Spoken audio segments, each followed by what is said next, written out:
Hi, everybody, and welcome to our second edition of Give My Regards to Broadway.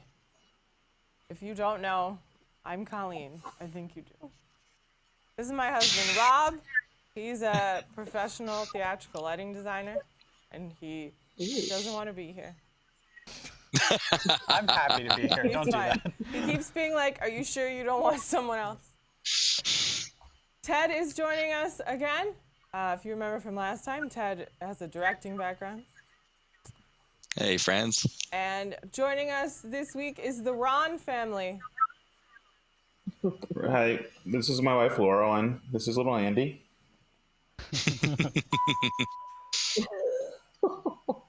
Ron, do you guys want to tell us what's your theater experience, either doing or watching? Mostly a lot of shows. Laurel's seen a lot more than I have, but we had we always go to a show whenever we're in New York, which is only a few hours away for us. We had the Broadway touring subscription until somebody came along. That's true. We're been avid theater goers since, well, for me, it was a part of our childhood and among my siblings and my parents. We were going to theater either through Disney, parks, or going to live shows that would tour through New Orleans, or whenever we were visiting in New York with our family. So been an avid theater goer ever since. And when Ron and I first started dating, we recognized we both enjoyed live theater and we'd go to shows together pretty frequently. And like I said, Now that we have to deal with babysitting, kind of put a slow down on it, but eventually we'll get back to doing more regular shows. And neither of us have worked professionally. Laurel's family has her sister worked at the Steppenwolf for That's a while. Correct. My sister was a stage manager for several years, so I would regularly go to shows in Chicago while they were living in Chicago. And my brother-in-law also worked in theater as well, pretty much in any backstage capacity. They also worked here in Massachusetts in the North Shore at a theater for a while before they both transitioned to other work. So. Cool. So I had a couple of topics in mind for the day, and then I thought Ron and Laurel and Madeline is trying to join us from the UK, but is having connection issues, which is odd because Spencer always manages to get here whether we want him or not. He's in Japan. So, Frozen on. Thank you, Patrick, for your $1.99 donation. Frozen on Broadway, 11-minute curtain delay. So we'll start there. So Frozen on Broadway has been closed. It's the first show to close because of the virus. There are shows that would have closed during this time, and they just went ahead and closed them. Like Beetlejuice, it was well, we're just done. But Frozen was supposed to continue, and they have just canceled it. Tours will continue once this is all over, but no more Frozen on Broadway. Thoughts? Yep. It wasn't their best show, I'll say that. And I wonder if they're already just saying, well, we were already working on Hercules, kind of fast tracking it. So let's just clear out that theater and get ready for Hercules sooner than later. So when things reopen, we could say we're opening with a new show. I wonder if that's part of it. Right, that's one of their larger theaters. So I have a feeling that if they weren't super satisfied with the crowds, then they're probably going to want to rush to get something that's going to be a bigger, that's going to have an anticipated bigger theater crowd. I think when Frozen first opened, they were getting the crowds, but in my opinion, having seen several Disney shows and several different theatrical shows, it really just was lacking. I honestly would probably want to sit through Aida again before sitting through that show again. It's also the only theater they rent of the three in New York, so that could have had something to do with it as well. Because I believe they own the other two or have long-term leases on the other two, when this was more of they were renting the space. That's true. No, thank you. I don't think they were hitting their numbers. Oh, go ahead. I was just Sorry, saying, I don't think they hit their numbers. I think they weren't hitting their numbers, is what the rumor was. We actually, my wife is a teaching artist, and one of her students was playing young Anna at the time. Actually had a nice run, and her growth she didn't get too tall, so she got to play the role for a while. But the rumor was that the numbers just weren't where they needed to be, and I think it's just a necessary evil. Yeah, and they, you're keeping Lion King and Aladdin, which are both doing much better. So we'll pay for the shows that we know will, fill whatever that's gonna mean. Yeah, which is true. Who really knows what the future holds? Our experience seeing Frozen was actually kind of unique because we ended up getting different vantage points of the show. And I have to thank my brother-in-law for convincing us to go see it, because at first we weren't even very interested.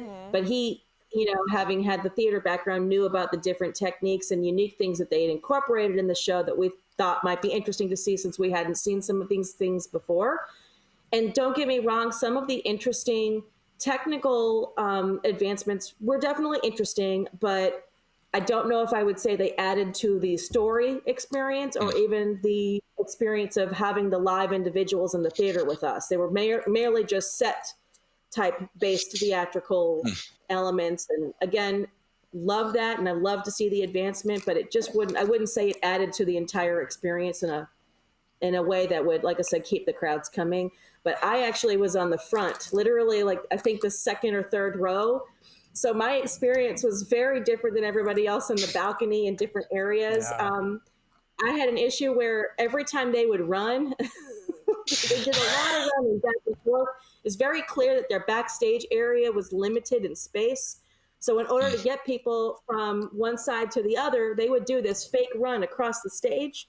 Well, Elsa in heels, it was some of the worst acting, I had to admit, because just watching that fake run, I mean, it was over and over again. I mean, it's constant. People would be going back and forth. Every time I would be like, just stop running, just walk. You could tell the whole production was kind of fast-tracked. The newer songs and the newer arrangements didn't feel like cohesive with the rest of the music. It felt like it came from a different universe.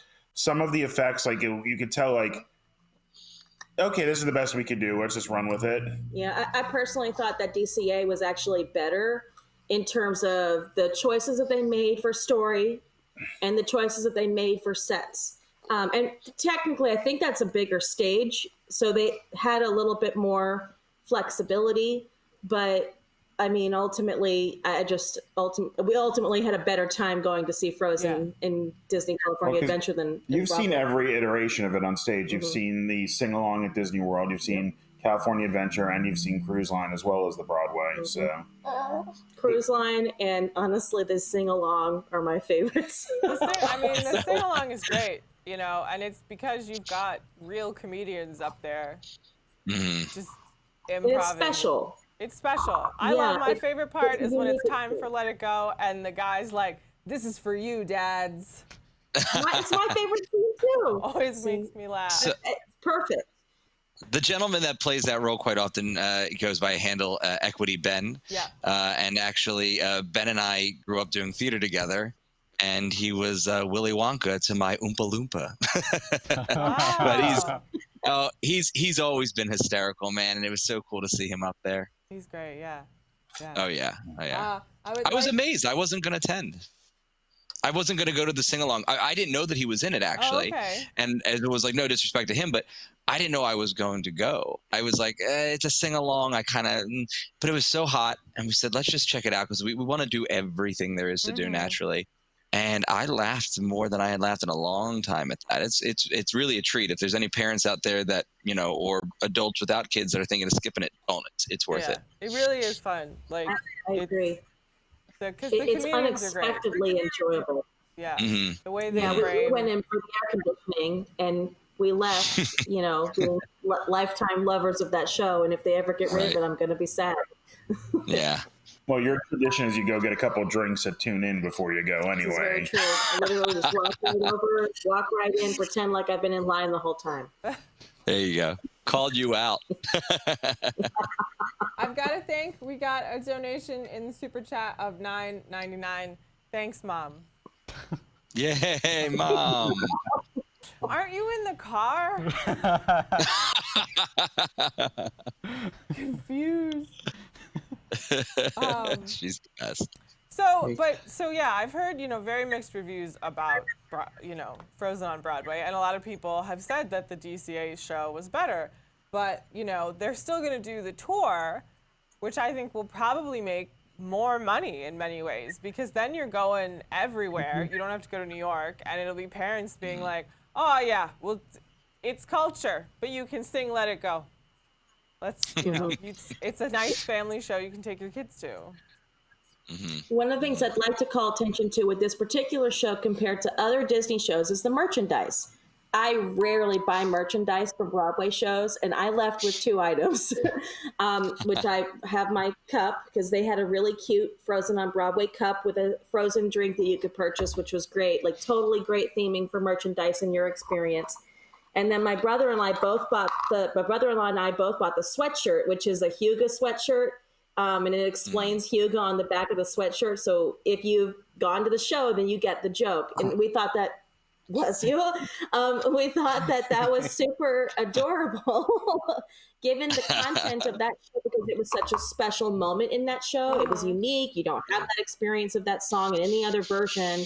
So to me, it made a lot of sense that you would want to provide a merchandise item geared towards that. I think my sister also bought the gloves, which were also super cute. But again, and I think touring is great for this show because it's going to do well with merchandise. And I would really like to see Disney now begin to become a little bit more creative in how they're using merchandise for their Broadway shows. I think seeing that probably was successful.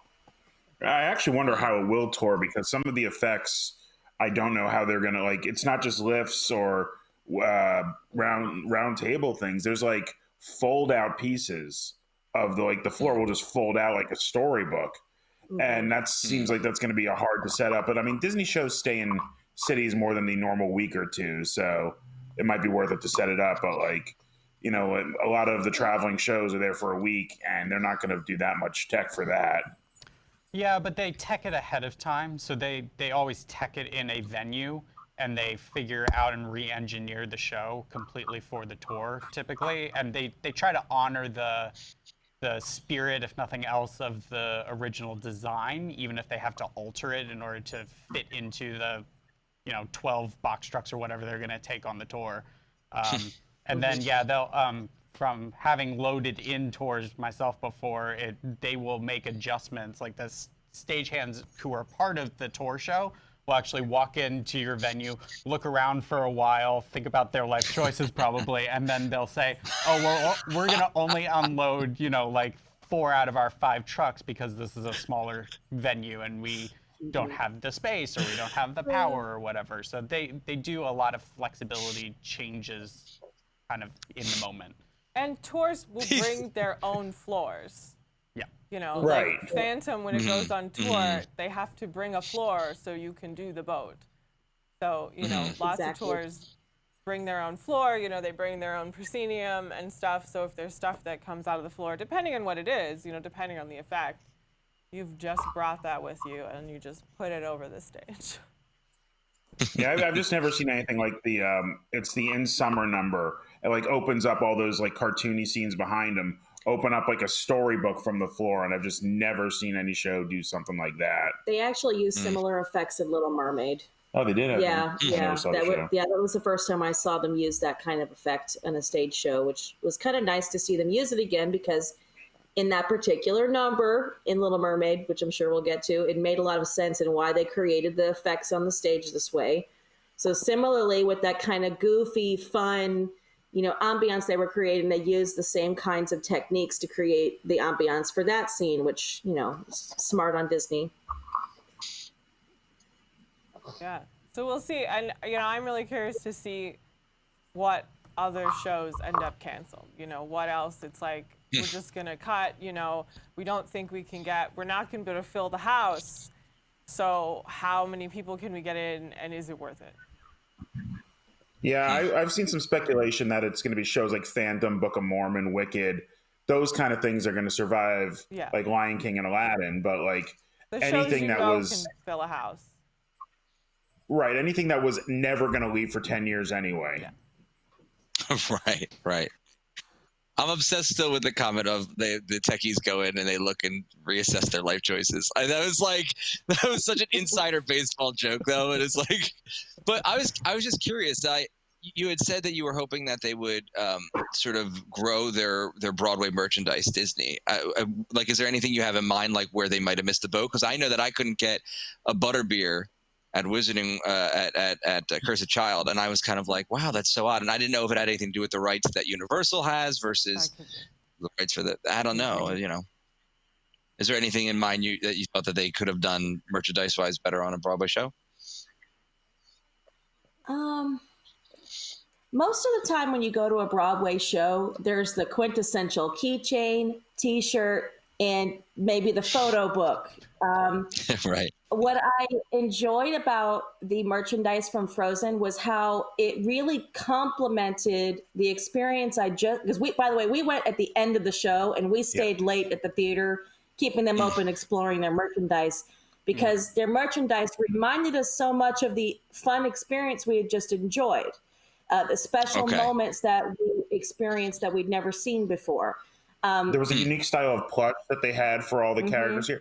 The only another show that reminds me of that was if you've ever seen when I saw Grease on Broadway years ago, it was more unique because they have the jackets for both of the clubs and stuff like that. Right. Not just a t-shirt and a hoodie. It was something that ties into the show a little bit more. And a lot of shows don't do that. Even some of the Disney shows don't do that. Well, and that's where I think Disney really can capitalize because they're already so good at understanding their market in terms. I'm giving them a lot of credit here, but they already usually have a good understanding of their market in terms of what kind of merchandise, number one, is going to sell, and two, is going to be interesting, and what their audience is. Right. I think the most merchandise I've ever seen for a Broadway show was Cursed Child, because they had stuff for every house, stuff for the show. Stuff for the bad guys, and it was like shirts, patches, keychains, pins. I mean, the normal kind of stuff, but so much more of it. And more than that, bags and, all sorts of, you could be like, I want to be in Ravenclaw heaven and own all of this. Or you cannot do that because your husband tells you no. You can get a shirt, Colleen. Yeah. Hypothetically, let's just say your husband says no. Hypothetical. Never happened in real life, I'm sure. You can't buy everything with an R on it or something. No, I understand that. I think Laurel has everything Gryffindor that you can buy at the parks. I'm a Gryffindor at heart. Not ashamed to say it. And I want everything that has Gryffindor on it. If it's on our list, obviously, to go see Cursed Child, and I'm going to be that person, and Ron's going to have to grab me and just say, walk away, Laurel. Choices must be made.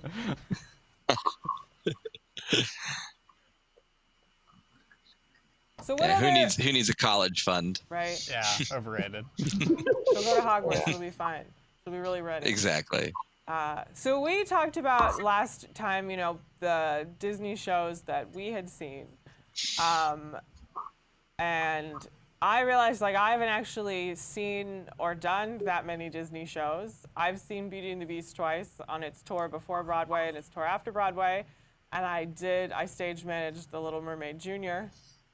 And I think that's it.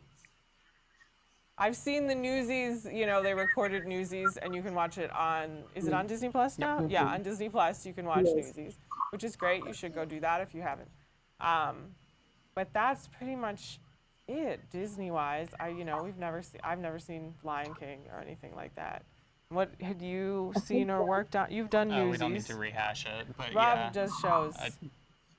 I'd worked on probably about a third of the list, something like that, in some way, shape, or form. I think I've seen them all except for Tarzan, and then I didn't see Aida live. I saw a film version of it, and then I've not actually seen Freaky Friday or Notre Dame live. I've seen film versions of those as well, and probably for the best on the latter two. Yeah. I've seen on Broadway, I saw Frozen and Newsies while I was on Broadway. Then touring, Aladdin, Beauty and the Beast, Lion King, Newsies again, and I saw Lion King on Broadway. That's one of the best experiences of my life. And not to give it too much credit, it's a great show. Amazing show. Oh yeah, we saw Mary Poppins on tour.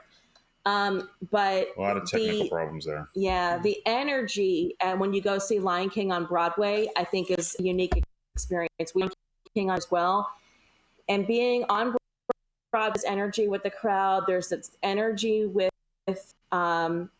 the different cast members and the different individuals working in the theater.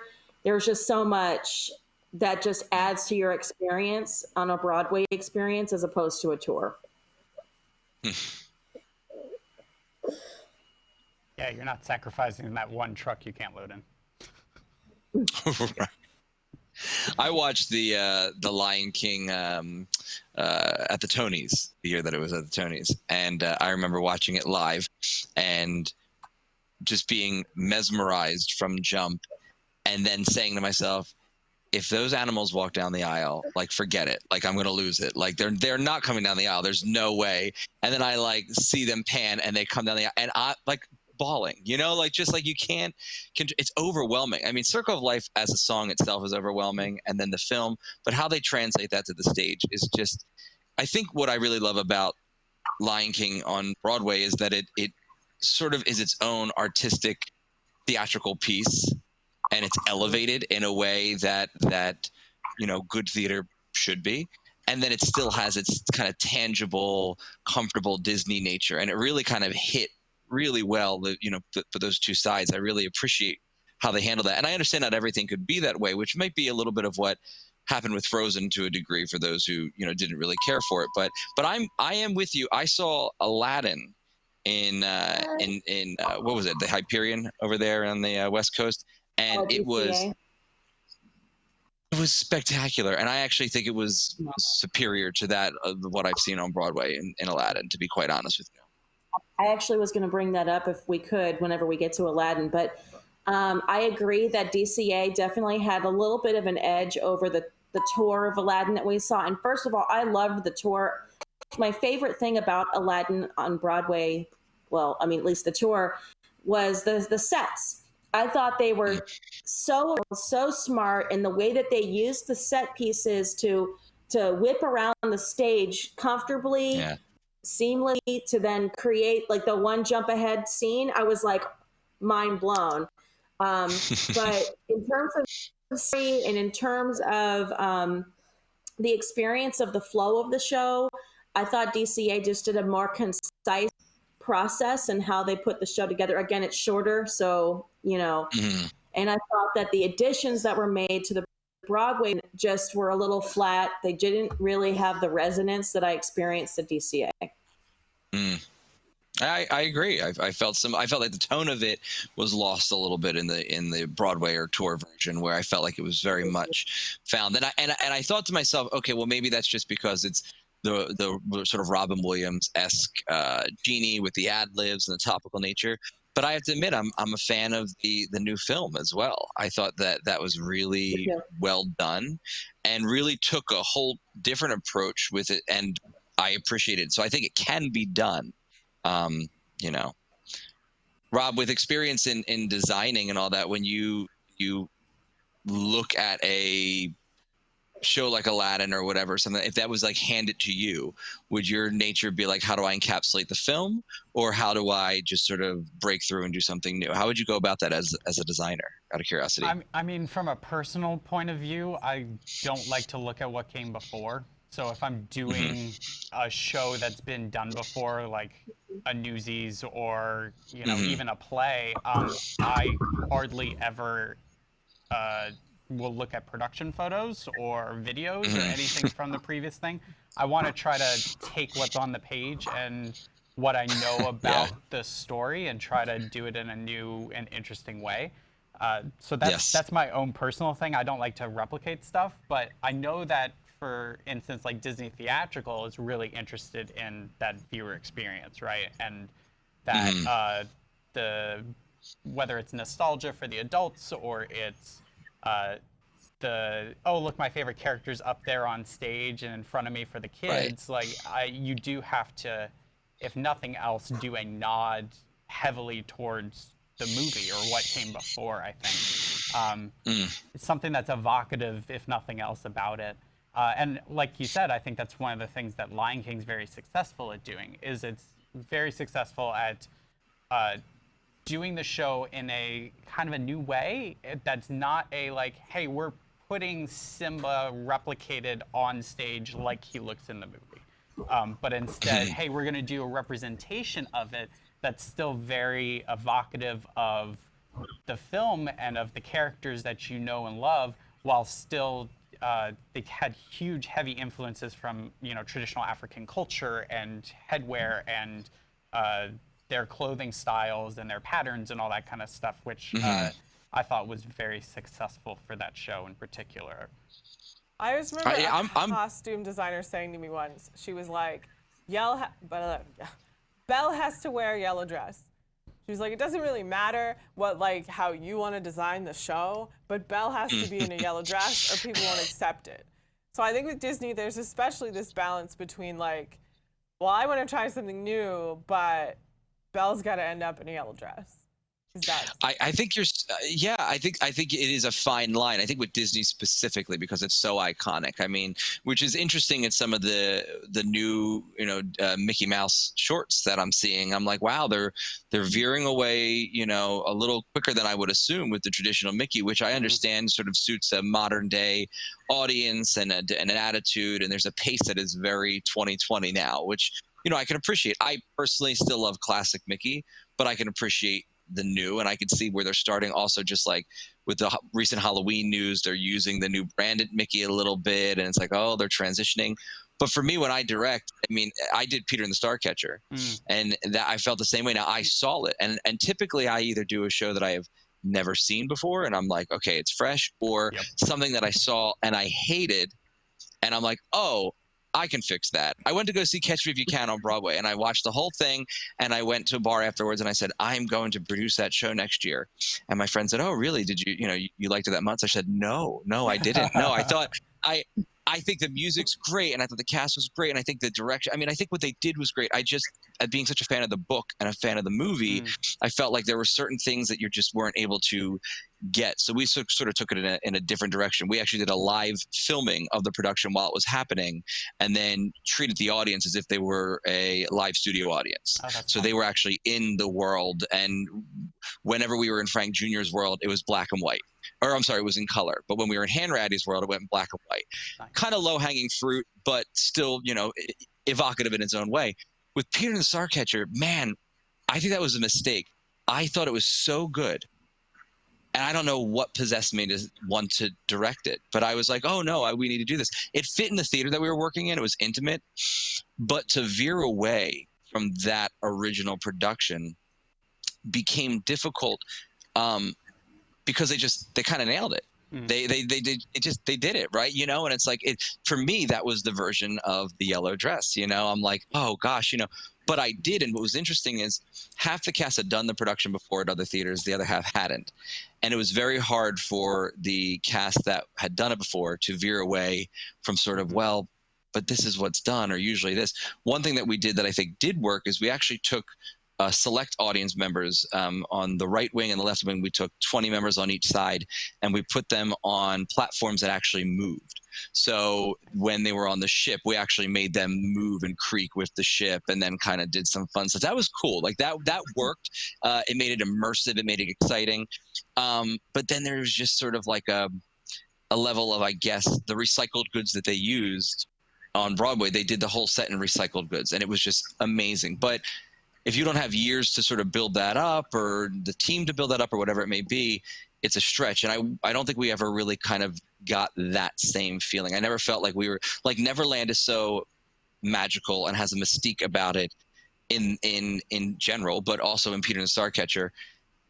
And it comes from the fact that it is kind of homegrown, right? And I never feel like we nailed that. So it's weird. It is such a fine line. And like Julie Taymor, in like the small direction, like I think it was like at the end of He Lives in You, and he before he sings it, he takes off his head mask or something like that. I don't know what you would actually call it, but the headpiece. And then when he's done, he just sort of puts it back on, and just like that, you're like, that just said that was a million words right there. It's brilliant. So when they get it, no doubt. Yeah. It's a funny that you mentioned that moment when he does that. I mean, it's not really a soliloquy, but it's a solo moment. Sure. When I went to go see Little Mermaid, it's a pretty terrible show. I'm just going to put it out there. It's pretty terrible. But the one moment where I left the theater and I was and Ron knows my number one rule when it comes to anything. I'm like, look, I don't care about the past. I don't care about whatever the present is with this show or even the future. My moment is, am I entertained? When I'm seeing this, was I entertained? It's like the number one rule. But when I walked away from Little Mermaid, the number one thing they did right was nothing. The one moment in the show that they literally just had Eric middle of the stage with a beautiful sunset behind him singing his song. And it's the best additional song that I've seen done by Disney. That's a new fresh song for a Broadway show done. I thought it was so smart the way that they just took away all of this stage crap, because in that show there's a lot of stage crap. There's just stuff happening all over the place. You saw the original version where they were all on skates too, right? I did, oh, yeah. And it was. And first of all, I'm a huge fan of Starlight Express. Okay, that was one of the first shows I've ever saw. I love skates, but that was rough, and that was an intense experience that I can't get back. But but that moment, Eric wasn't on skates. Because he's not swimming. Well, that's true. I never. You're so smart. Anyway, Eric wasn't on skates, but that one moment was the best moment in the show. Literally, just a simple backdrop. He's in his little costume, singing his heart out, and that's all. That was what entertained me the most in that show. And I agree with you. Like, there's a certain powerfulness behind how they design it and what kind of work you put into producing it. And I think sometimes Disney gets a little into all this stuff, the tech, what's happening. And my number one rule is, am I entertained? So like you were talking about whether you would consider the past Aladdin movie to help you produce what your stage version might be.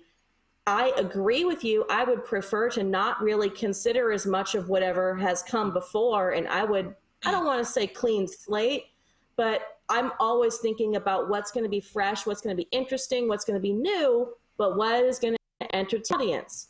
And as long as I'm entertained, I'm a happy theater goer. But isn't that so interesting that you're talking about veering from what they did in order to sort of start fresh and do, which is what they do to fairy tales and stories and folklore, because they're like, and they've been slandered for that, especially way back when. It's like they just totally bastardized this thing and they added this character and that because it's entertaining or it's fun, and yet they can't do that to themselves after they put it out there. They don't want to take the risk now because it's too embedded in their culture. But I agree with you. When they were taking those risks, that's when they were really shining. And I think that's why Cinderella, the movie, did so well. And why, when they did the live action version, in my opinion, it's one of my favorite live actions because it feels fresh. It feels special. It has little nods that I think are so well done. But I would not have agreed. I won't say I agree with every single thing about that live action movie, but I leave it every time and I'm entertained and I'm happy. I got what I came for. So I think the great thing fresh is important about that Cinderella is that it wasn't like, we're going to remake Cinderella. It was just, we're going to make a live action Cinderella. Cinderella is the most popular fairy tale. It's worldwide. Everyone knows this story. So we're going to do it. And like, there's little nods, like the mice have names, but they don't talk. There's no singing. She sings to herself at one point. She wears a blue dress. And it's those little nods, but it's a new Cinderella. You don't feel like, I'm not watching, they just reshot this cartoon with people in it.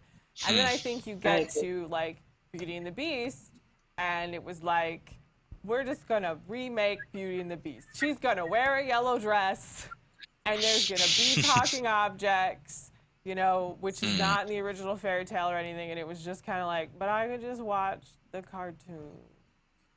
And that, you know, sort of continues. Like, I've heard lots of people say, you know, Lion King is just like this shot-for-shot remake. Why wouldn't I just go watch the cartoon, you know? And I think that that's an interesting thing with the remakes. And I'm interested to see, like, with Mulan, which is, you know, not going to be a musical. It's not going to have Mushu in it. It's a different telling of a popular, you know, story. We're doing Mulan. We're not totally making this cartoon over again. And I think that's way more interesting than, you know, Jungle Book, kind of the same thing. Like, they had the songs, but it wasn't a musical. They drew more from the books, you know, than necessarily from, like, the movie. And, you know, it gives you a different story. You're not just like, oh, it's Belle, and she's in her yellow dress. Just gonna keep referencing. I hated that dress, too. I think in some ways that's partially where Frozen failed for me. Because they'd already done DC, and what they literally gave me was one new song, I mean, essentially, which by the way is funny. Not sure how tasteful it was, given that everybody was in flesh tone nude suits, so I'm not going to get into that piece of it. It's weird, okay? But I'm okay with weird.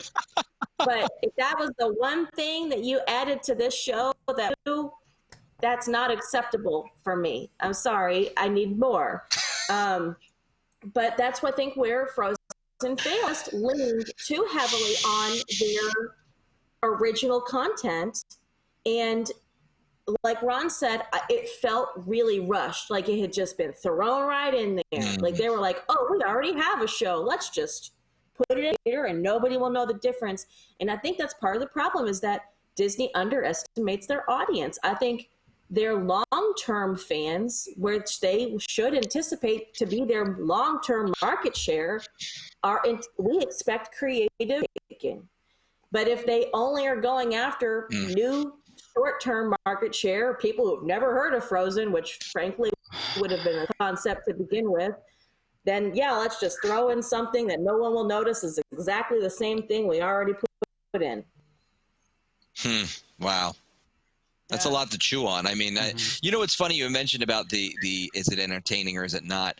I mean, Robin, Colleen, how many times have you been in the back of a theater, you know, that you've teched or whatever, and you're there on preview night and you see the audience and you know that one moment in tech, you're like, this just feels like it drags to me, but no one's really changing it and we don't have the time or whatever, you're up against it.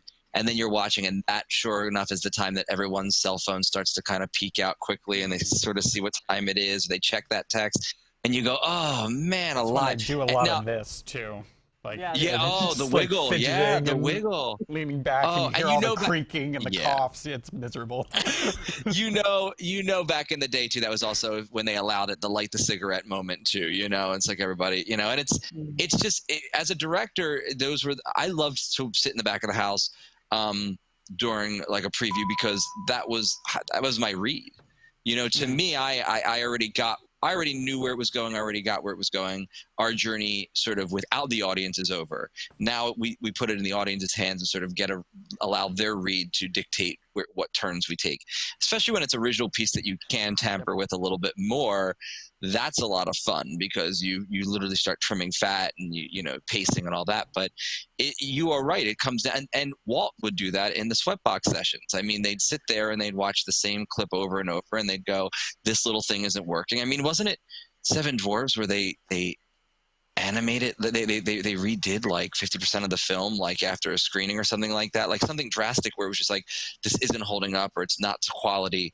And you just kind of hope that maybe there's a resurgence of that at some point, that sort of, no, we're going to get it right. Because I'm not sure, I don't know this, but I have to imagine that if Disney felt that they got Frozen 100% right, they may be willing to ride out those numbers a little bit. Like, they know they got Lion King right. Yeah. They know. And so they're like, no, we're gonna keep it going. But they're like, well, we'll cut our losses, you know. And I think artistically, there's still an artistic enough entity and business that they would say, we're going to hold off because the audience might not be there yet. That happens too sometimes. They've done that with a lot of attractions. They'll create an attraction and they'll go, there's some, okay, Donald's Dino Bash or something of that nature, I think it's called it, right?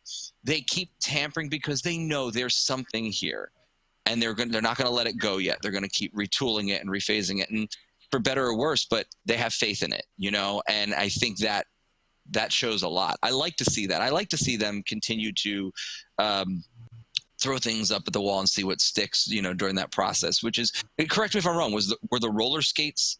They were originally in Little Mermaid and then they were taken out?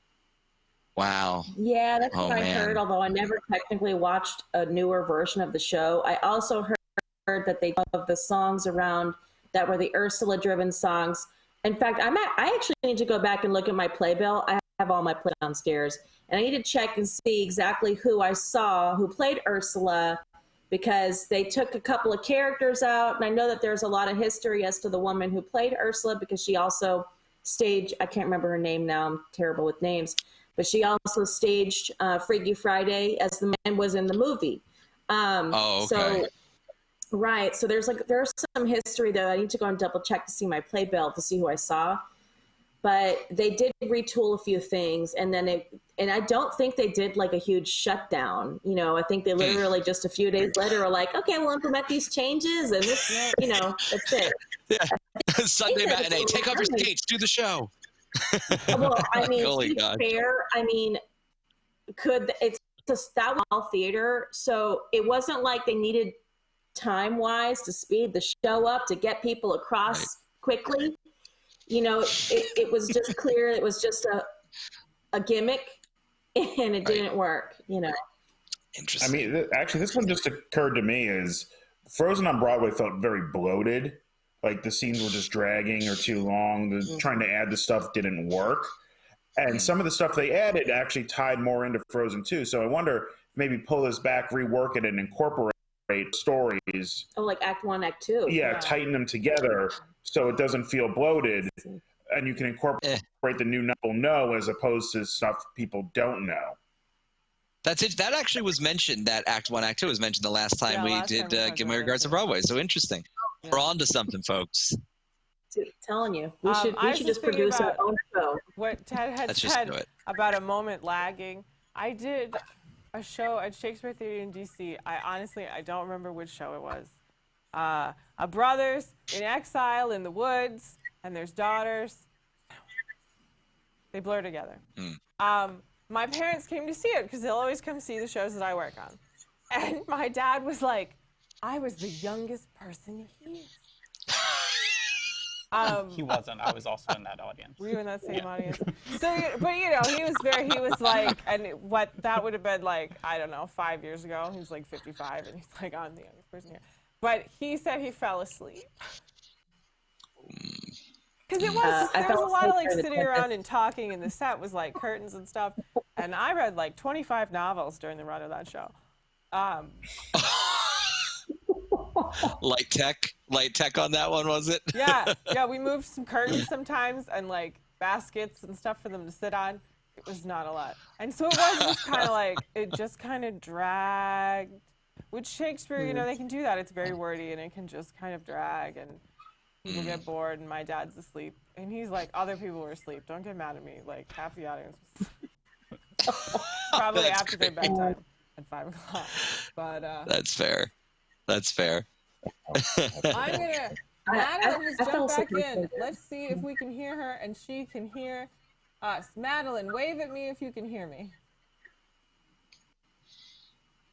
Oh, she's not waving. Oh no. Oh, there we go. Very delayed wave. Speak, Madeline. Oh, I'm speaking. I'm sorry for the delay. I've just biggest fight with my computer. I've done this before. I'm so sorry. It's okay. No problem. I'm gonna put Madeline on the screen with us. So she's kind of laggy, but we'll forgive her. Thanks. This is Madeline. She's joining us from the UK. Hello. Madeline, what Disney shows have you seen? Well, I'm from the UK, so I live on Mars. I managed to see one on Broadway, but I'm a soundtrack kind of person. I know they've just closed in Broadway, but they've just announced the London version of it. I'm hoping to go on to get on that at some point, but so she'll be able to go see it. Yeah. Well, even not on Broadway, but lots of Disney. Those shows all come to West End. Mm-hmm. Yeah. Yeah.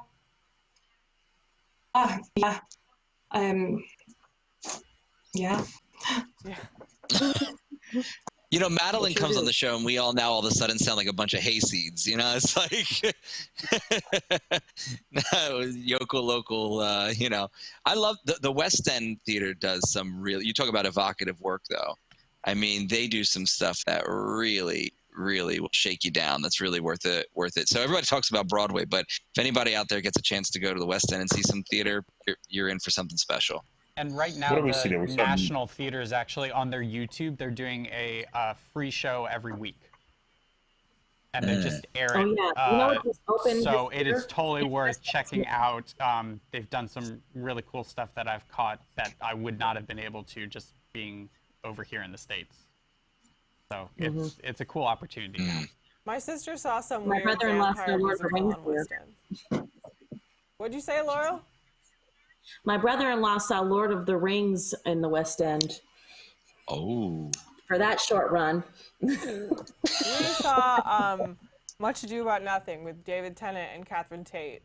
We went to London for our honeymoon, and so that was like we got to see this show. Yeah. And we did go see. What did we see at the Globe? All is well that ends well. Yep. When we were there for our honeymoon, it was Miss Saigon had just opened, so we had seen like the first week or two of that. They reworked it, the new version. The one that's been, and then we saw 39 Steps, which is just one of those perennials that's there. That's just so fantastic. It's exactly what we needed. Entertained. Yeah, that's what we were. Sure. Yeah, I'm very I want to be entertained. I don't really need to learn or be sad. I don't like to be sad. I like to watch happy things just in general. And Rob will work on these shows, and he's like, "Do you want to come see this show?" And I'm like, "What's it about?" And he's like, "School shootings." I'm like, "No, I don't want to." Oh gosh. So I'm actually okay with melancholic. I'm very fine with sad, melancholic, like Les Mis, for instance. I do love Les Mis. But for me, it needs to be a roller coaster. I can't literally be sad the whole show. I need the ups and downs, the drama of it, because without that, then I don't think I could handle it. 3 or 4 hours sitting there being sad. I don't have the coping mechanisms. So, but I don't when it's like the 4th preview. And I'm just like, I've seen this how many times now. I'm just depressed the whole time. I'm done. I did Angels in America in Rep a few years ago, and that was like, oh yeah, you're like literally handing out Kleenex on the way in and the way out. My folks took me to see Hunchback the day after a breakup of a 7-year relationship. So that was great. That was. Did you see that in California? Saw it at a paper mill. Okay. Yeah, and that's an interesting piece too. I mean, we've talked about it on the last show a little bit, but there was glimmers in that I think really really did well. I guess I just, not to get into this conversation because it's so weighted and we don't know, but I guess I just don't think everything needs to appear in New York in order to have a nice long shelf life. And I feel like that's one that can exist better outside of Broadway. Not to ruin the title of our show. Yeah. I would love to see that one tour if they reworked it a little bit, maybe clean up the sets a little bit. It's very set heavy. And second half needs a little work. I won't lie. I'm sure you agree. I actually didn't have a problem with the changes that they made. In fact, I thought those were fine. And it was very sad. Okay. But I mean, it's Hunchback of Notre Dame. That's what we knew it would be. But I think if they reworked it a little bit, they could totally tour that show. Maybe get some powerhouse singers and some of those power ballads. I mean, that would be spectacular and a great tour. I agree with you that it might not be the Broadway audience, but I'm totally fine with and there tour. are great shows that have had really long off-Broadway runs. Didn't Avenue Q was off-Broadway for a long time, right? Yeah. You know, and that's, Mm-hmm. people have heard of that. You know, that's this really popular show. You know, tons of shows have done super well off-Broadway and had really long runs. And, you know, you don't need to... I didn't even know that was off Broadway. Yeah, and you don't need to be on Broadway to be successful. That's just what everyone's heard of. It's just the word, the place that people know. Like Broadway. Madeline, have you been able to catch anything regarding the reworked Pinocchio?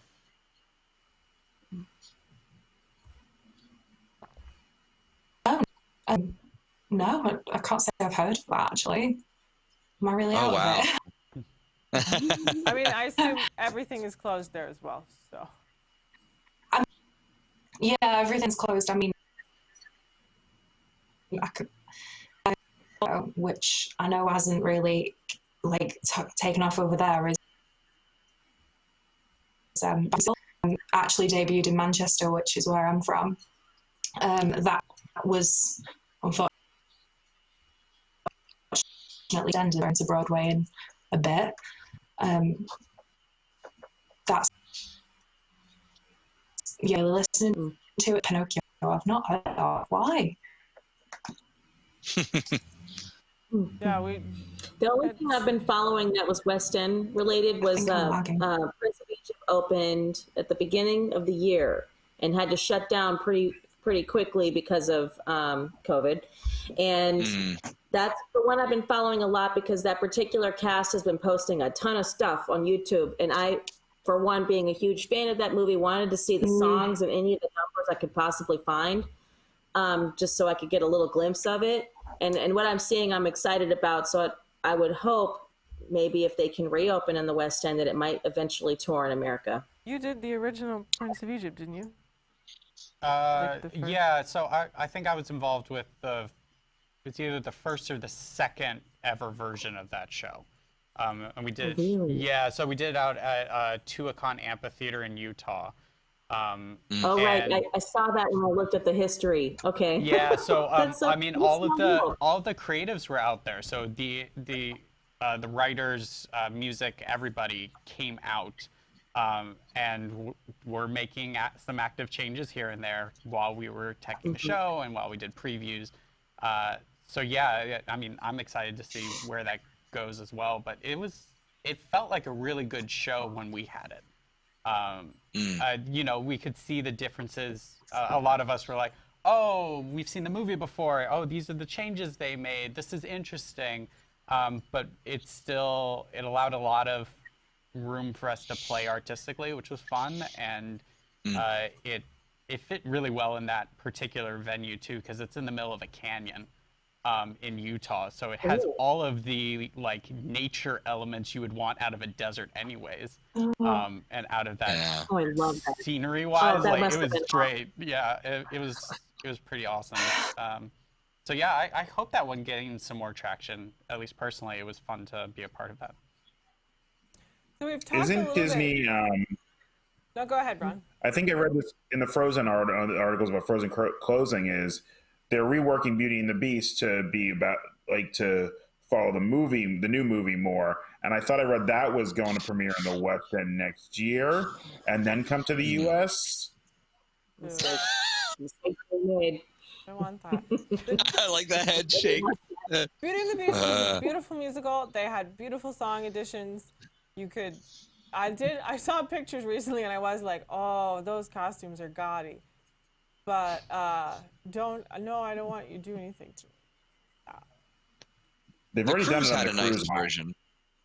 Mm-hmm. Yeah, the cruise. Go ahead.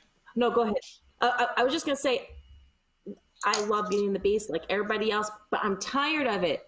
I don't need another version. What I need is Disney to take all those amazing artists that they have on staff and come up with something new. For goodness sakes. Really? I'm like, there are... we talked about this recently at home. I was like, there are so many, like, even if you can't come up with an original story, which I'm sure you could, there are lots of other books and fairy tales out there that have not been adapted into movies. So why don't you make some new movies instead of being like, we're going to make a live-action Robin Hood? Which I'm like, so you're just going to make Robin Hood? Like, there are like hundreds of Robin Hood films. So you're just going to make a Robin Hood film? Or are you going to make it Lion King-like and they're foxes? Because that's going to be really weird. God. Like, I can't even imagine. You know, people talk about, they're like, maybe they'll do Great Mouse Detective, but I'm like, that's just Sherlock Holmes. You're just going to do Sherlock Holmes, or you're going to make it like a CGI mouse, and then why? And it's only funny if he's a rat. Right? So if he's not a rat, you can't call him rat again. No, you just made a Sherlock Holmes film, of which there are Sherlock Holmes is like the most portrayed character of all time. There are the most television shows, films, everything about Sherlock Holmes. Not that it's not great. I love Sherlock Holmes. I've read all the stories, but like, Disney doesn't need to make a Sherlock Holmes film. It's okay. You don't really need to make Robin Hood film either. They could, in fact, just stop adapting. That's a whole other story. We had talked briefly with different things about how like shows get reworked. And I don't know, if that's something that like, normal people know about. So lots of times, you do a show, and especially like for Broadway, they start out of town, and that's where they're worked on, and they do previews before they go to Broadway. So my mom and I saw Mean Girls when it was out of town in D.C. was where it was being worked on. And so, we saw it and we enjoyed it. We did talk about it afterwards and like, oh, this wasn't great. They were like, I don't remember the songs, But then later, it went to Broadway, and when I got the cast recording, it was like, this song wasn't in there.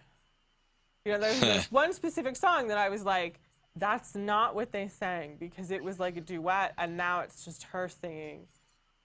I'm like, I don't know what the other song was called, and like I don't remember it well enough to be like, but this wasn't the same. And so it's always interesting, things that get reworked before they go off to, their final destination, or even, Little Mermaid's on Broadway, and they're like, we gotta change this. We have the ART here in Boston, well, in Cambridge, technically. I think it's kind of attached to Harvard, which is one of those famous workshop where I think Finding Neverland came out of there. And they're like, you saw Finding Neverland there before it went.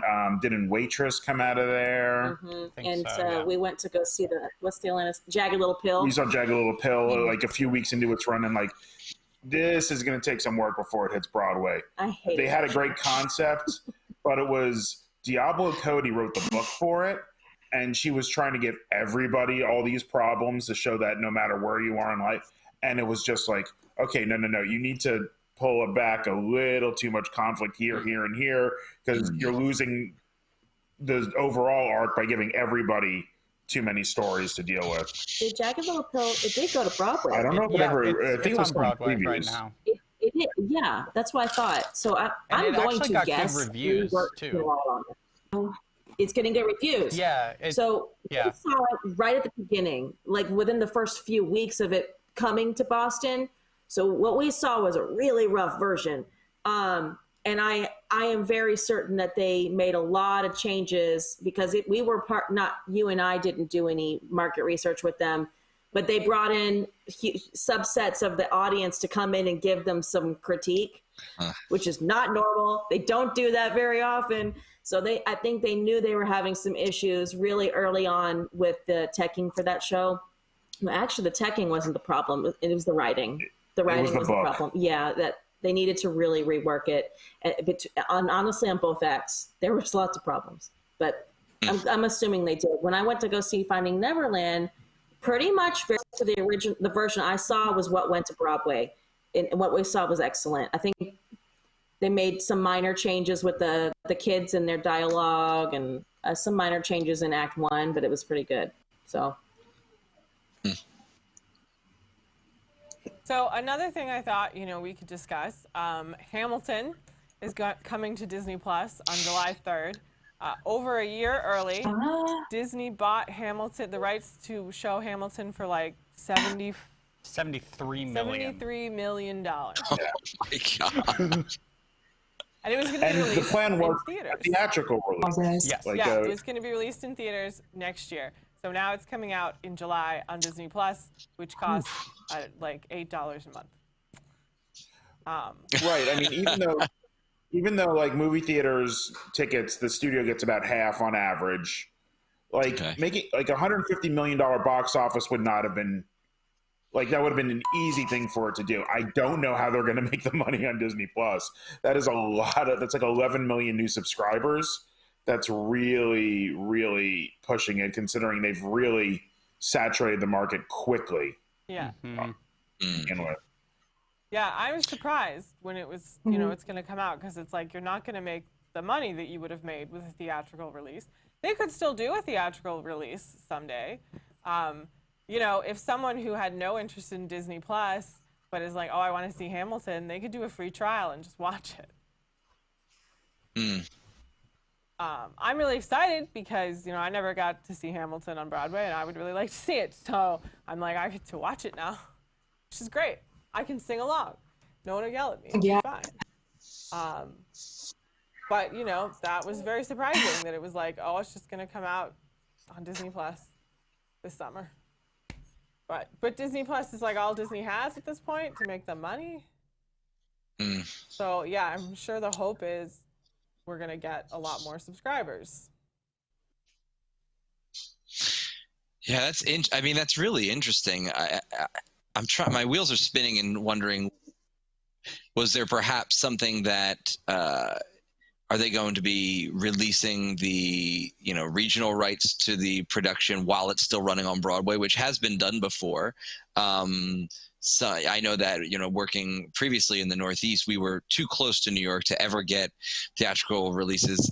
I mean, the show had to be done and buried before we could, where there were other places, you know, a little bit further west that were able to get things, especially in, you know, middle America. But it's, I wonder if it's like a three-pronged approach, whether they're going to release that, they're going to introduce a new platform of streaming, you know, Broadway content or live content, and if this is also somewhat of a walking advertisement for just, you know, their, not creative culture, but also, you know, you got Lin-Manuel who's actively writing for Disney, you know, pretty much on a consistent basis now, and does this sort of feed, is this an education moment to go, you know, he wrote the music to Moana and this and that, you know, we kind of continue that? Are we creating a new era of Disney decade Alan Menken now with this? And I think the answer is yes. Whether that's the reason they're doing it, that I don't know, but I think that could be a benefit, an outcome from it. Who's releasing the In the Heights movie? Is that any of the Disney studios? Is that Fox or somebody? I want to say it's Warner Brothers, but I could be wrong. Because if it was a Disney thing, putting Hamilton on Disney Plus is a great ad for In the Heights coming out. But if it's not them putting it out, that kind of takes away some of it too. But no, I'm pretty sure it's not Disney doing In the Heights. No, I don't think so. Mandy asked earlier she wanted to see your shirt. Oh. And what your shirt says. It says eat, sleep with sleep crossed out, so no sleep, design, repeat. It's what I do for a living. I'll work 14-hour days, go home, normally to, you know, hotel room or apartment that I'm set up in by the theater company, and I will not sleep that night as I work on stuff again, and then I'll come back to the theater and do another 14-hour day. My shirt is Kinky Boots. It has Brendan Urie from Panic at the Disco on it. He did a run on Kiki Boots, and I love Panic at the Disco. And as a fan club member, I got, you know, discount tickets. Awesome. Yeah, I went with Rob's sister. They live in New York, and I was like, "Do you want to see Kiki Boots with me?" Because I want to go see it. And then it turned out the other lead was someone she had worked with on cruise ships, you know, years beforehand. So it was very exciting for both of us because I was like Brendan Urie and she liked the other person. And we were very excited. And we had great seats. So that's a really fun show. It's a weird show, but it's a really fun show.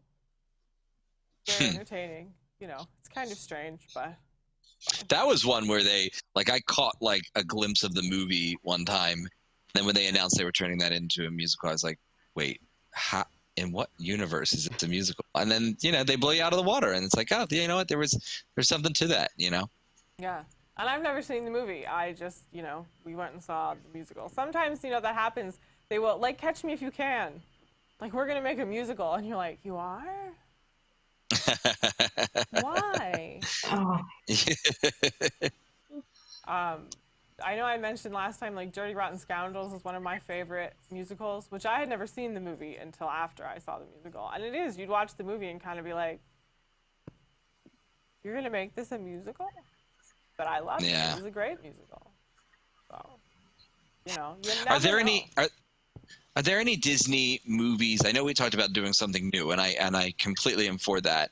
But are there any Disney movie musicals or shorts or any property that we feel like, why haven't they turned this into a stage production yet of some sort?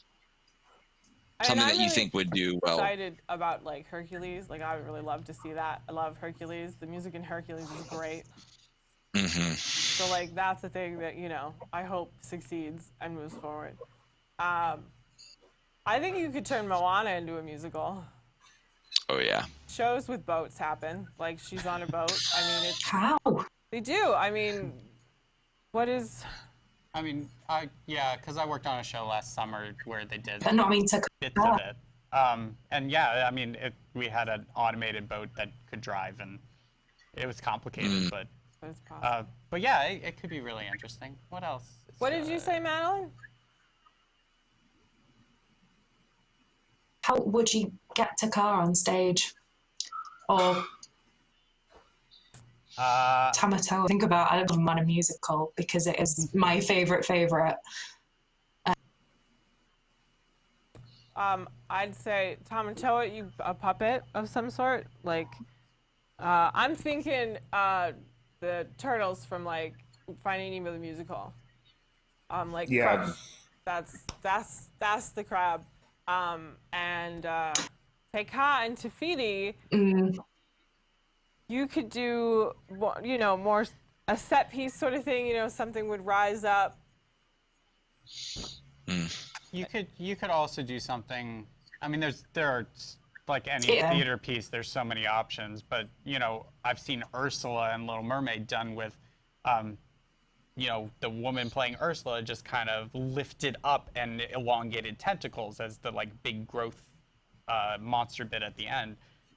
So you could easily do something like, potentially with a person, with a character that you establish who's more human-like but has, you know, some supernatural quality to them, whether it's costume or extra set piece. When I was involved with the show last summer, they did it through projections, which is also an option, doing kind of video content stuff mixed with either live set pieces or some other live action components to it. I think there's a lot of potential for choreography and movement to be done with something like Moana 2 of, you know, a lot of times I've seen really successfully done, like, dancers who embody an aspect of a character. And that's always a cool thing. The Brits do it extremely well, and it'd be cool to see that kind of movement quality for Disney shows too. You could have a great, like, dancer being the ocean, interact with Moana. You know, you could do something cool there. Oh, yeah, mirroring the images and all that. Yeah. I'd love to see. I think they could do a nice kind of classic Broadway, like bringing it back to, like, almost not quite Follies, but almost like right around early Broadway theatrical, like maybe like the Sherman Brothers. And then we've already got music built right in. We've got a true to life story, and then you get into their mind, right? So they start for, like, throwing stuff at the wall, but, like, they start tinkering around with, you know, the tiki room, and they're playing it on the piano, and then all of a sudden everything parts, and we've got the birds, and it's what they're imagining, but it's completely wrong because it's draft one, and then it kind of stops, and everything goes back, and then they have to rework it, and then the new version comes. Like, I feel like there's something sort of like, we haven't seen that, right? We've seen so much. I mean, I guess with Freaky Friday or Starcatcher we kind of have, but we've seen so many, like, this is an interpretation of a fish or an animal or a puppet or a cartoon, where these are real individuals, and it's a family story. I mean, it's a little sad if you've seen the film, but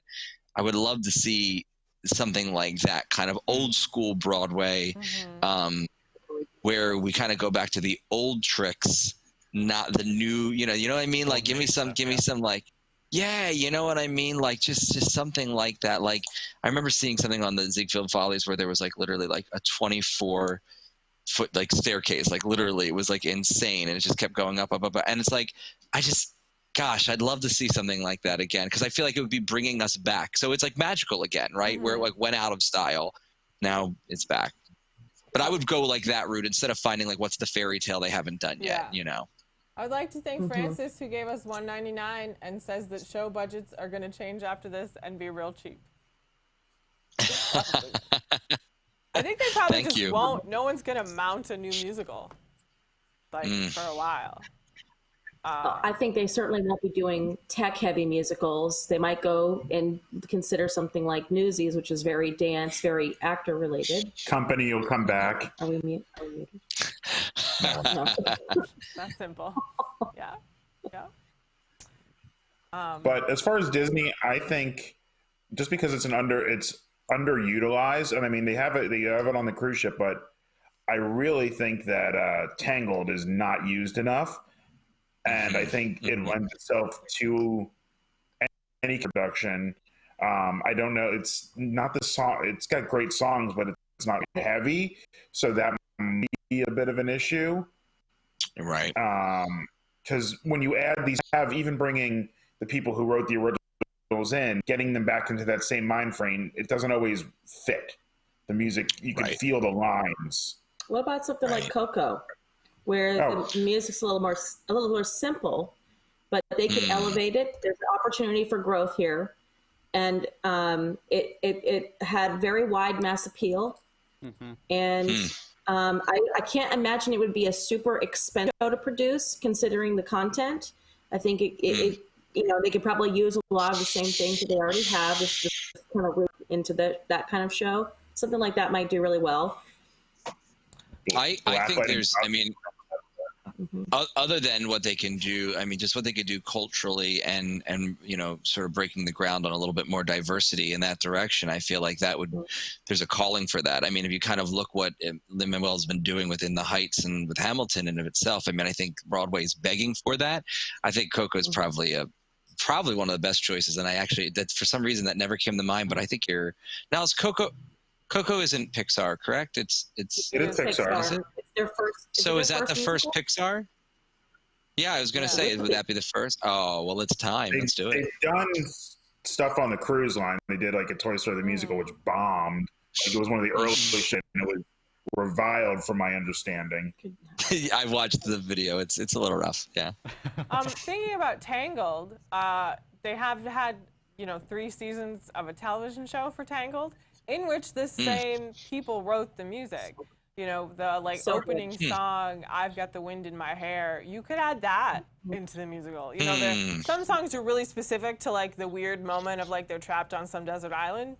But other songs, Rapunzel sings about freedom and stuff, and like my life, and is this happily ever after, and things like that. You could add those into the musical. They're written, they're in the storyline, they're ready.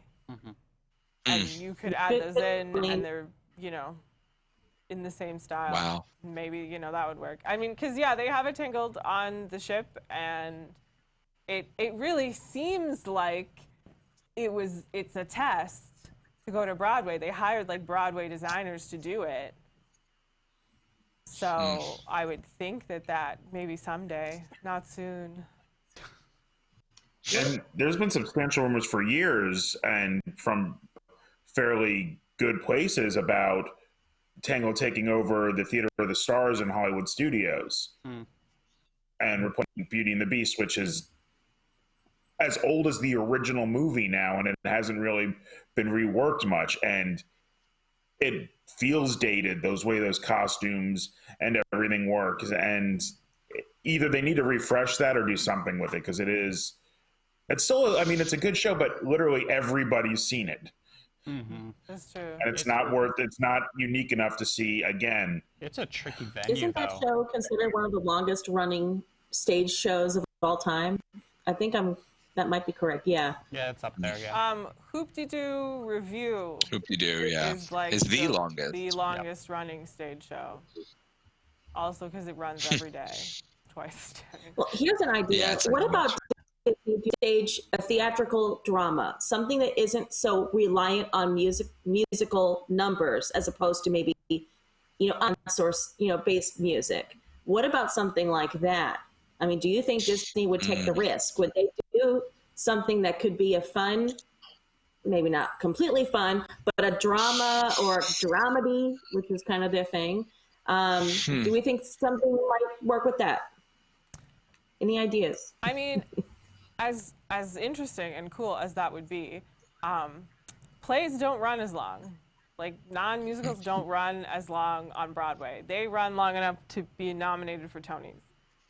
But you don't have, a play doesn't run for 10 years, but musicals do. And I think, that would be their thought of like, we want something that's going to run forever and make money forever. And musicals accomplish that. And, straight plays don't. Straight plays are great. Even Cursed Child had like a clock ticking over it, I think. Yeah. Yeah. So, I think that would be the issue there. Just, would something run a long time, and that's what you want? Is it to run a long time? And one of the things that I think about is like Toy Story. Okay, here's not a musical, but yet we've got 4 movies, and it's one of the longest running stories that Disney can't let go. So, at the same time, I think that there is some medium in the Disney library that could potentially fit, that might have the longevity, that could have a solid run and tour well. Something to think about. They're starting to dip at live actions because I think it's Bedknobs and Broomsticks is being worked on as well. And now that they own Fox, I think they got Bang Bang out of the deal, which everybody already thought was a Disney movie and was a Sherman Brothers movie. So might as well just throw it in the mix. Maybe there is a middle ground, though, for Disney. Well, I'm just thinking of something like Cursed Child, where you had those big transitional elements that were movement and music driven, but it was not any way, shape, or form a musical. But it had that element of spectacle, but also simplicity, but also that visual appeal. And I do think, like, if Disney was to do something, that might be something they have to hit, is that, and they're good at it. They're good at the spectacle kind of stuff, which makes it an easy fit for a musical, which is typically very spectacle driven.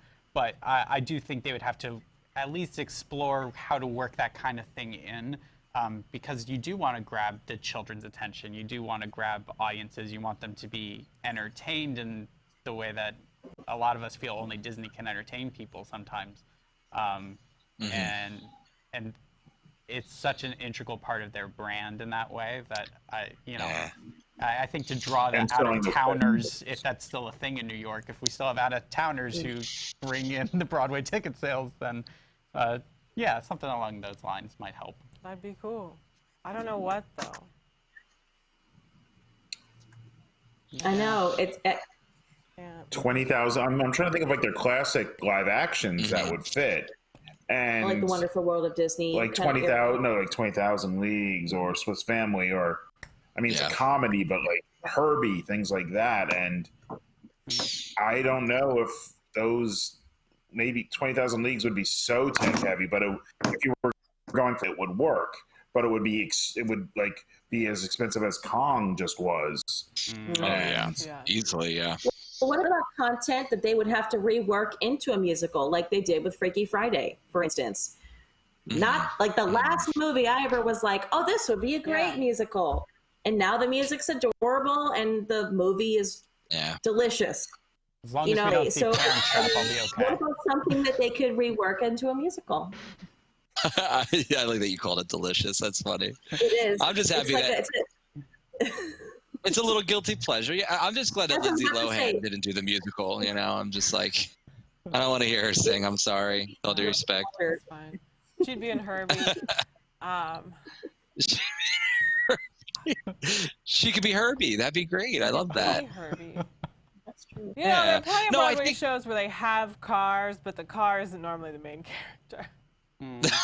Well, see, now we're turning it on its head. I bet you somewhere down in the lineage of Disney, they are probably disappointed that Into the Woods exists, because I think had it not, it would be the perfect original foil for them to take all their branded, storybook characters and kind of throw them into one world and see what happens. I mean, I love historical fiction, and my favorite musicals are like Ragtime and things that take elements from real life and sort of mix them in. And, even moments in Newsies similar to that when we're pulling from, current political things. I love that.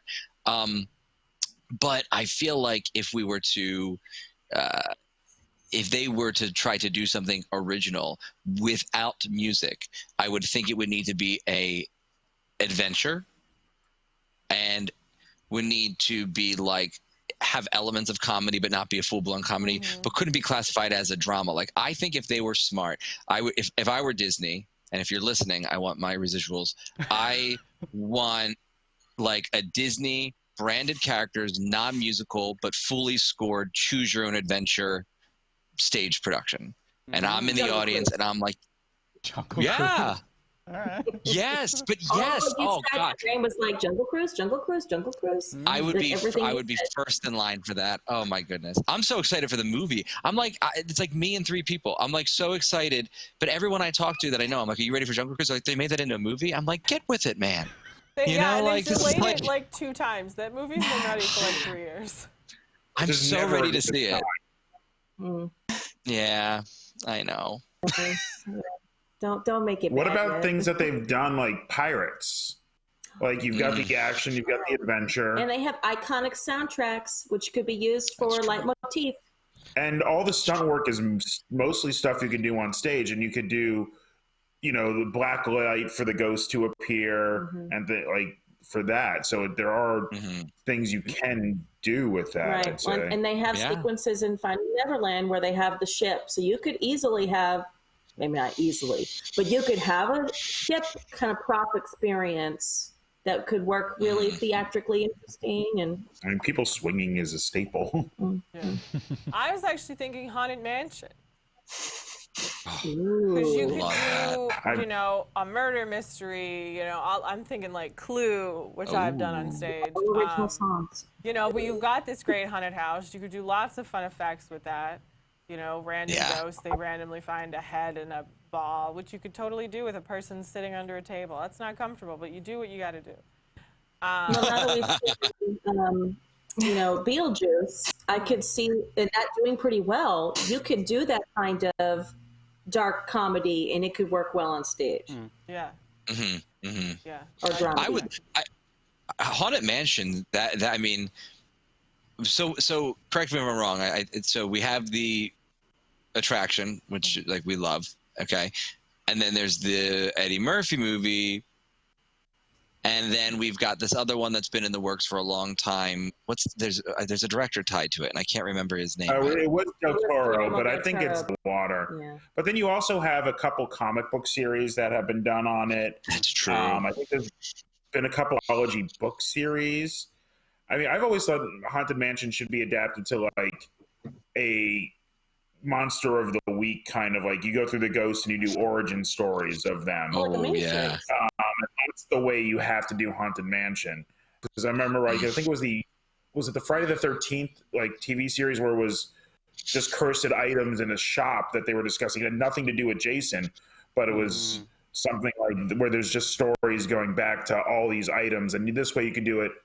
You could do a kind of a wraparound story in the mansion, but you could focus things on the past, like with each of the ghosts. Love that. Yeah. I think you're dead on. Yeah, that would be appealing, but I kind of am starting to really think a lot about what Colleen was saying about the drama behind that story, because there is no official story behind Haunted Mansion. This could be an opportunity to write history, if you will, and give us the drama about what happened in this mansion before it went all haunty. I would be interested in that. And I could see it being a musical with original songs. You can have elevated songs. You can have light, funny, songs. I mean, I could see it. And it could be dark, but still a comedy. Oh, I'm loving it already. It's definitely magical. I mean, I tell you, man, I've been on that ride a billion times, and every time, you know, you just see something new. And that is, like, you talk about lore. Like, you look at like a candelabra or something in there, and it's got so much backstory, or at least you build that in. I love that idea of the items each having their own sort of story. I think there's something really unique about that. Now, do we think that would? Okay, so hold on, hang on. So we're talking about Broadway and stage. Do we think that pairs best with Broadway, or is this something that plays as maybe the first original musical for television? I know that's not true because there have been other television musicals, but like with Disney and something musical. Like, yeah. Like, would you watch that? On stage, you have to do the Gracie story, whatever variation of that you have to do that. Make you feel very Jekyll and Mr. Hyde. At the beginning, you need a 3-act or 2-act structure of that, and I don't think an anthology series would work at all for putting on stage. I think the Disney Channel related or the TV related musicals was primarily comedies or intense fantasy, like for instance, Descendants. They're very, I mean, even though they're about villains, okay, but they're very light. They're airy, you know, very age appropriate. They don't have a lot of depth. And I think for the stage, I anticipate something to have a little more depth, still for all ages, but an opportunity to flex, you know, the theatrical muscles, being able to use a lot of different kinds of stage techniques all together in one show. You know, I could see a darker version of it being on stage. I keep thinking about, I did Clue. And we had 2 turntables on stage. So they each had 3 rooms on them. And then, like, the hall was, like, in between the turntables, and there was a staircase on the back wall so you could go upstairs. You couldn't see upstairs, but they could go upstairs and scream and stuff. And, you know, that was a way to have them easily be able to move from room to room and, you know, discover dead bodies wherever there are dead bodies. And just please don't have your turntable run by middle schoolers. Wait, hang on. Am I getting this right? The audience moved? No. Is that what you're saying? Turntables on stage. It was okay. When you said room to room, I got you. I was in high school, and our crew was middle schoolers, and we broke a middle schooler. Like, his leg got caught between the wall and the turntable. Oh, didn't that happen in, like, Carousel Progress way back when? It Look was that American. Up. Google it. Yeah. He was a trooper. He was always our lead in, like, the middle school shows, and, like, his leg was in a cast, and he just worked on props. He was amazing. It wasn't on my side of the stage and my turntable. So I was like, it's not my fault. Alex is an idiot. I don't know. But, you know, I think of that. You know, you were able to do all these rooms in this, like, scary house, and, you know, you could do things like that, and, like, we're running from room to room. And now we found, you know, a crystal ball, and this room's got scary armor in it, and, you know, it's a way to do it on stage, to have those different... It could be a face for the eye. Why can't we go? I mean, if you think about it, let's go site specific and let's build a replica, if you will, of the Haunted Mansion, and then let's do a walkthrough musical. So we're in one room and we experience. You know what I mean? It doesn't have to be the exact track layout. No more kind of treatment. Yeah. Thank you. Yeah. Yes, exactly. Oh, but that plays so beautifully for that, though, doesn't it? I mean, that would work. And I'll tell you, I mean. You know, you don't need to go with a doom buggy kind of effect, but, you know, you could do a walkthrough as the Haunted Mansion was originally intended.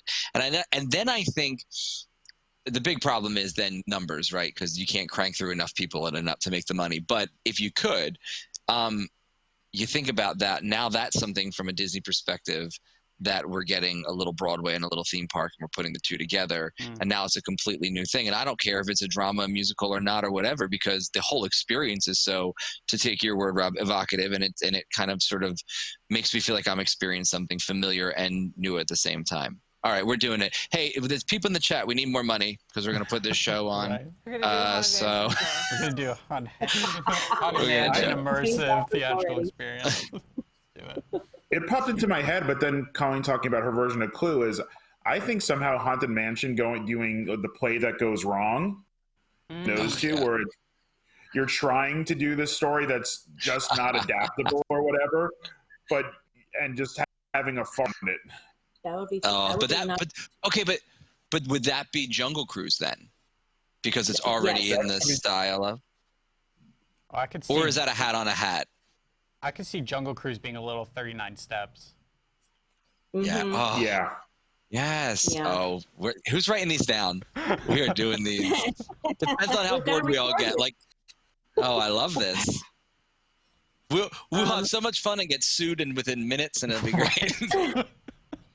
One of the things we were talking a little bit about before was the idea of shows that really use traditional theatrical techniques as opposed to innovative, brand new. So 39 Steps, for instance, one of the things that we enjoyed the most about it was because of their well-played, sir moments of just traditional theatrical techniques.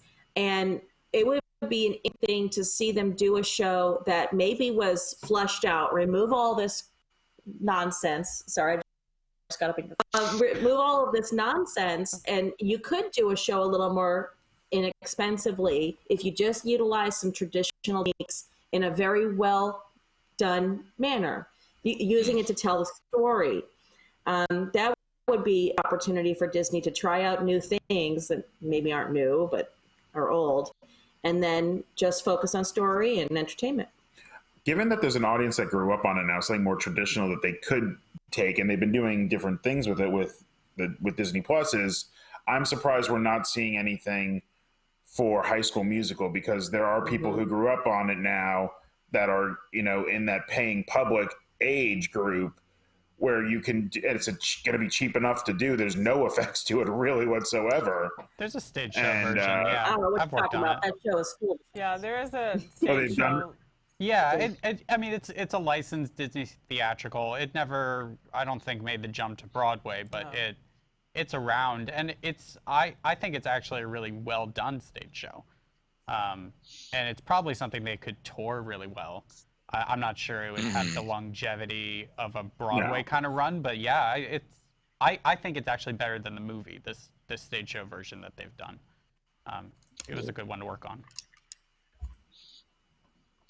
I like the Disney Plus series. I thought that was a laugh riot, man. I do too. I haven't tried that yet. I wasn't anticipating it to be good. I'm a huge HSM person. If I seem like I am, but I am. Like, I went and saw the third movie in the theaters. Like, that's how hardcore I am. Okay, and I know. And when they announced the series, I was like, "Oh, this is terrible. Like, what are they doing?" And what I didn't anticipate, and at first when we went to see about it at D23, I was like, "Oh, they're spoofing." Like, they're spoofing something that was very near and dear to my heart for a long time. So I just wasn't very excited about it. And then I got the second episode and I was like, okay, I get it now. Right. I'm there, and it works really well, and I'm super excited for the next season. Yeah, agreed. I was really excited, like, when High School Musical came out. When was that? Was I still in high school? I don't know. I would be 25, 26 when the third one came out. So it would have been 3 or 4 years before that. Yeah, I don't know. I don't remember when it was. 2000, maybe 2002. Maybe something like that. Yeah, so I think I was in high school when it came out, and as like a high school theater kid, it was like, cool, my life. And it was really fun. And like the first one and the second one came out, and I don't think I saw the third one in theaters. I think I have seen it. My sister went and saw it in theaters. She was then the high school theater nerd. It was a very exciting concept. I mean, same with like Glee. I was very excited about, like, they're singing and stuff, and I don't sing and stuff, but I watch people sing and stuff a lot, and turn lights on so you can see them. I was way off. 2006 was the first movie. Okay. So I was in college at the time. So that was right before I graduated high school. So yeah, that was, and then in college for the rest. So that was always very exciting. It's exciting when they portray theater kids in anything, because you're like, yeah. Not us, because we don't want to be seen. We wear black clothes, and we're like, don't talk to me. I don't know who I was talking to once, and they were saying something about, like, actors are happy, and why aren't the techs happy? And I was like, I don't know if I've ever met, like, a bubbly, happy technician. It's not. If you're bubbly and happy, you don't want to wear black and be backstage. It's not. I hired one time. She was great. Oh yeah. Definite change of pace, but it was weird for the first month. Was that Kodo? Yeah. It was great. So Rob was master electrician at this theater. And he didn't hire his interns. The production manager hired the interns. So he hires this intern. Her name's Colleen Doherty. We're like, wow, the Irish girl's gonna show up. But she has my name, and she's gonna work for Rob. And it was like, well, that's not gonna work. So we decided her name would be Kodo. Before we met her, it was like, she's gonna be Kodo. And then this tiny Asian girl walked in. And you were like, I'm so confused. Can she pick up a light? Could she pick up a light? Yeah. She was just this tiny little girl. And you were very surprised with the name Colleen Doherty. But she accepted Kodo and was totally cool with it, which was nice. Because it was like, it's my name. There were 2 Robs in that theater too, and it was generally very confusing. I'd be like, have you seen Rob? And they're like, do you mean this person? And I'm like, no, I always mean my husband. I'm not looking for the IT guy. Like, I always mean my husband. If I meant the other person, I'd say their last name. I've known some happy kids because they've all been drunk at the time, because one of my roommates in college was in the theater tech program. Another one was in the acting. So yeah, whenever I would actually hang out with any of them, there was always the parties. So everybody was always in a very drunken mood. But there's a lot of drinking in theater. There's a lot. Yeah. Well, after the 16-hour days, yeah. Sometimes that helps. I was in the band in college. There's a lot of drinking in band too. It's just a lot of drinking in college. Let's just leave it at that. There's a lot of drinking in college. There's a lot of drinking in theater. You just keep drinking. And some theaters have bars. So like, she's gonna go crawl behind the bar today. You gotta befriend the bartender, so they'll just make you drinks and give them 2 for free. It was a great system. We hated that theater, but they had a bar.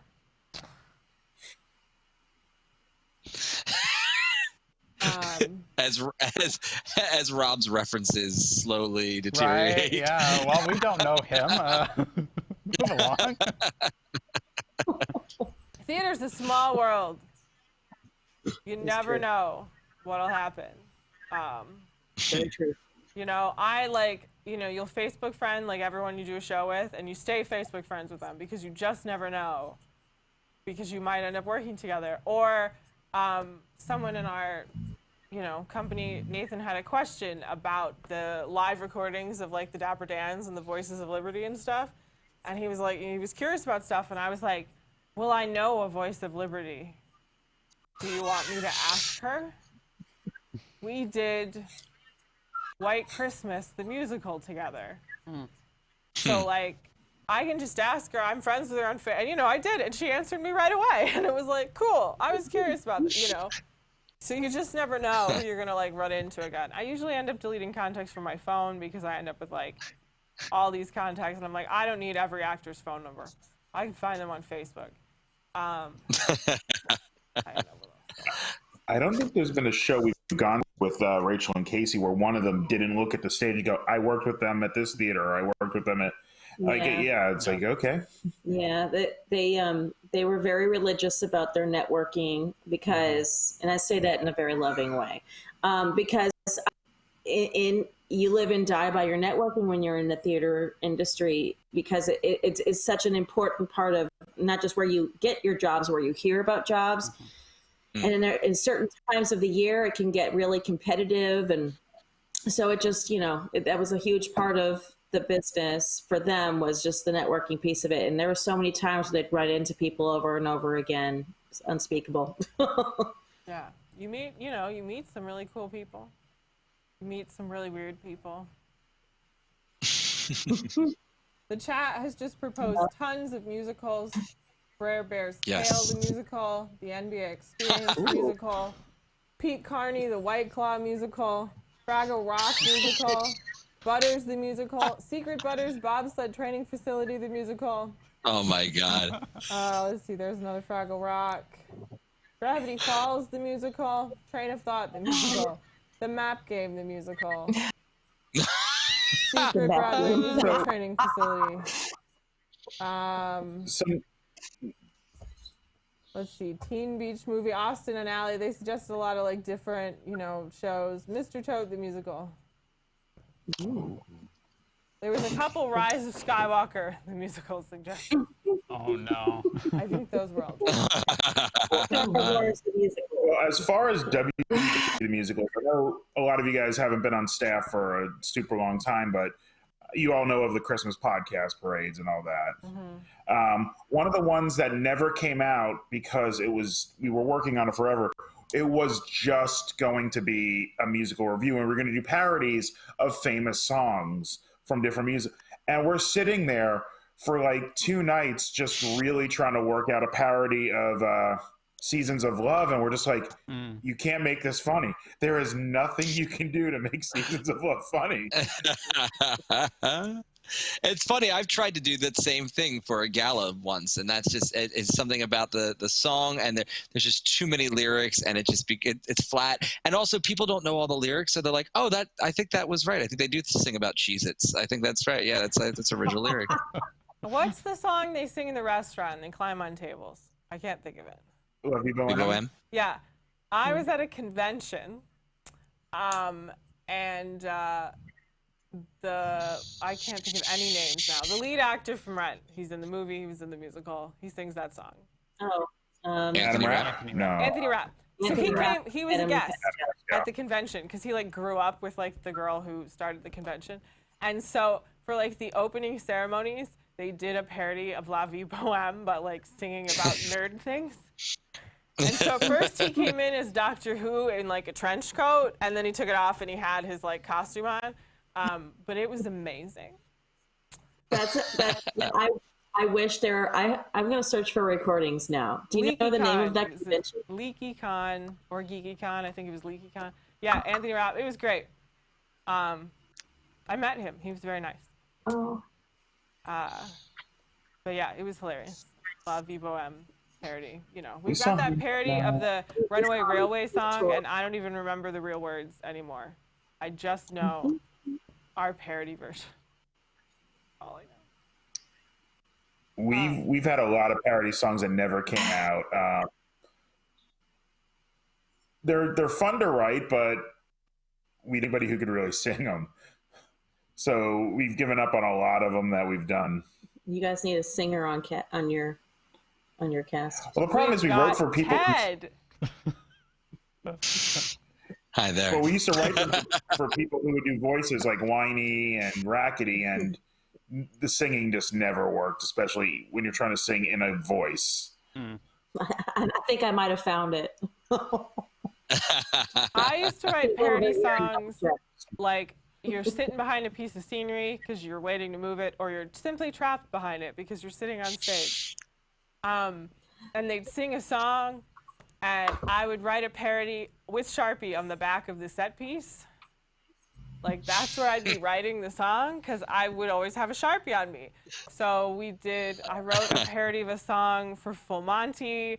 I did a parody in The Music Man. I redid Trouble, all about, and they would always be about the show. Like, it was like theater's Trouble, and, all these different scene changes, or we had this huge train in Music Man. It was such a pain. And I just wrote it on the back of like the living room set. It's just on the back of the flat.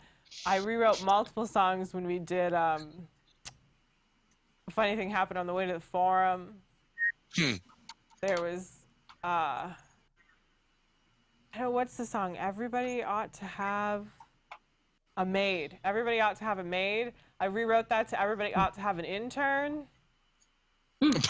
And it was like all the department heads singing about having interns.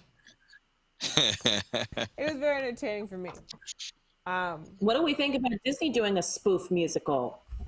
Because they could totally just do a whole joke. It could be like Spam-A-Lot. Spam-A-Lot's just great. a giant joke.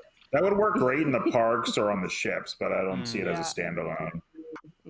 Madeline, is there anything you would like to speak about? I would like to give you the opportunity to speak.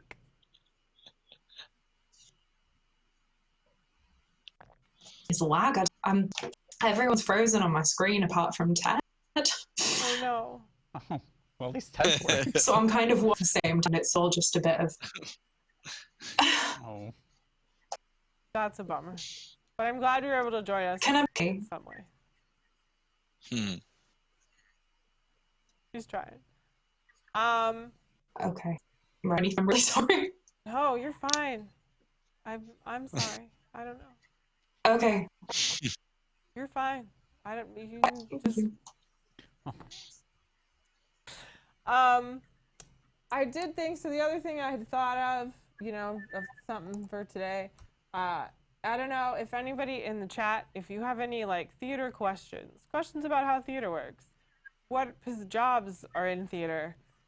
Stuff for us to debate, whatever. Stuff for us to debate. If you have any ideas, we have some avid theater watchers and some theater professionals. And if you have any questions about theater, we can attempt to answer them. It's all making it up as you go. That's the secret. I don't know. We'll do something. Oh, that was the other thing I wanted to talk about. Rob, the UMD show you watched. Oh. Tell us about that. Well, this is probably just going off of the conversation we started a little bit last time. So I saw University of Maryland. They did, and that was my grad school, so I heard about it on Facebook. They changed their end-of-year show, which was She Kills Monsters, to an online Zoom performance that they live streamed. For those of you who don't know, She Kills Monsters, basically half the show takes place in real life, and the other half takes place in a Dungeons and Dragons world. So fantasy. So they did some really clever stuff. So it wasn't just like actors sitting in a box like we are talking and saying their lines to a camera. They did a really good job of integrating blocking into it, both in terms of actors standing up, moving around their little bedrooms pretty much, but also how they would play to each other on camera and to the different squares within Zoom. They did a really good job of, they had, it's like 2 assistant stage managers and then a stage manager who were also on the calls and were actually actively helping the actors as to like when they needed to come on stage. And there was a certain sequence apparently that they had to do of the way Zoom works apparently is the last person to activate their video becomes at the end of your big gallery view. So they work that into blocking. So they would have a character who had his face and he was a monster.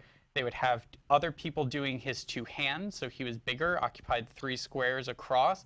And then they would have the character that he was supposed to eat, either right above or right below.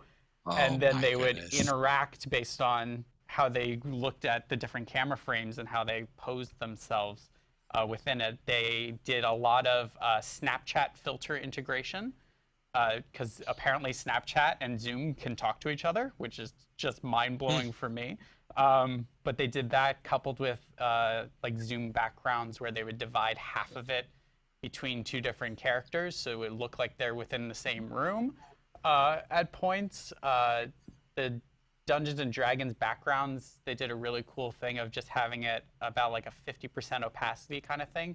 So you could still see some of their room around them, but you had like the forest trees or you had the mountain range or whatever, or the cave, just kind of ghosting in around them.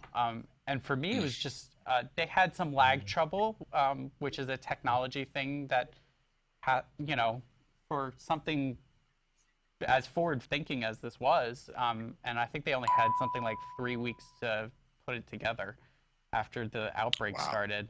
And to adjust from on your feet in a theater blocking to this new type of thing, it was just really successful in how it told the story and how they did stuff. They would sometimes have characters reach over a frame and grab somebody by the throat, but it was all like that old school, or dad joke kind of thing of the person pulling their own neck, but it was just blocked in a way that was just really successful. So I'm excited to see kind of those developments and what we can start doing in terms of integrating more design into it, the different ways we can block that's just not like, I'm sitting here reading my lines, just acting to the camera, and that's it. And yeah, the way that us as theater professionals can take it, and the ways viewers can interact with it too. Madeline had to leave us because it's just not working. Oh no. But we enjoyed having her for the short time that she was able to be here. Mandy asked, do they use smell in theater like they do with rides to enhance the experience? I have never done anything where they did, but I believe Ted has. Hi. So, yeah, that's exciting. I'm glad somebody asked that. I recently co-wrote a production called Noir, the 3D, 4D semi-cinematic satirical thriller, which was sort of a theme park style one-man show. And the way that it was done was one gentleman played I think it was 12 or 13 roles on stage. He was always on stage as the detective, but we pre-filmed the entire production in 3D on a green screen. So the screen that came down felt like an extension of the room we were in. What was neat about that was that the room itself was on sort of hydraulics, if you will. So at times, if you've seen Mickey's PhilharMagic, if you've seen, Muppet Vision 3D, very much in the same vein of those gags where the room might shift and the screen shifted, but the whole set shifted with it and that kind of thing. So in addition, we had one scene where the actor walked off stage and behind the screen and was using a vacuum, and the vacuum sucked up the entire screen. And so we actually had motors in the seats that moved, so you felt like you were getting sucked in, and then eventually it blacked out, but you could smell the smell of like a burning rubber vacuum. And so we did this with a couple different scents. There was another where he had coffee and he was on screen and he spilled the coffee on the screen, but we emitted it through the audience. We started with that in a production of Our Town, which is typically like throw everything away. It's no sets, no this, no that. So we were saying, one of the reasons I was going to say Tennessee Williams, bad theater boy, Thornton Wilder sort of wanted Our Town to follow that model was to be able to take away the distraction and really concentrate on sort of the emotion and the feel of the piece, to put it in a sort of basic terms. And we had said, well, if we're following the stage manager, who is the narrator in Our Town, their words and sort of creating our own picture, let's enhance that with a non-visual, with scent. And that was I don't want to say it was a failed experiment, but it was an experiment that I think was met with sort of a mixed review. But from it, we learned so much about how to do scent in a theater, and then sort of, grew it from there and incorporated it into this noir piece. But it is very tricky, because you're talking about a much bigger space, a lot less directional, and in our case, a much smaller budget, that not every seat had its own canister of scent that was able to come out at, 1,000,000 miles per hour. This was more emitted, from tubing underneath the risers, and it sort of had to take its time. And we actually learned that we had to hit it from a 3-prong approach, which was sent from above, from the side, and from underneath, so it kind of encapsulate. And the timing, it's so Rob, I know you know this very well, but like when it comes to lightning, right? And correct me if I'm wrong, lightning happens in the real world as what's sound first and then light. Yeah. But if it's the light first, the sound trails, because of the distance, light happens faster than sound does. Yeah. So in theater, you almost have to reverse it a little bit. You're like the brain gets tricked in that kind of thing. Scent is tied together. Yeah, exactly.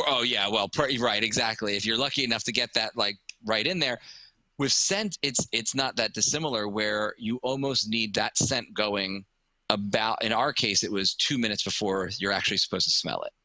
so that the brain then has that time. Because if you do it after the fact, you've lost that moment. So we introduced it. I'm sure we're not the first to have tried it. I'm certainly sure we're not the last to have ever done it. But it was a lot of fun and enhanced it. But I will say it worked better in our case where it was part of the gimmick. You know, the audience watched the show with 3D glasses on. They got splashed with water. They're watching one man run around in a farcical one act. It's sort of that throwback theme part. We have, you know, things, you know, what they're actually called butt kickers. So they're what drummers use a lot when they're playing live cat, and they put it. So we actually had these tied to the seats. So in that sort of, oh, I'm expecting it, I think that played even more because they're looking for it. I think if you're doing like something like, you know, Streetcar Named Desire, and she makes a pot of tea, you do tea, it's might not really give you the same kind of thing. It's schmaltzy and acceptable in that schmaltzy nature.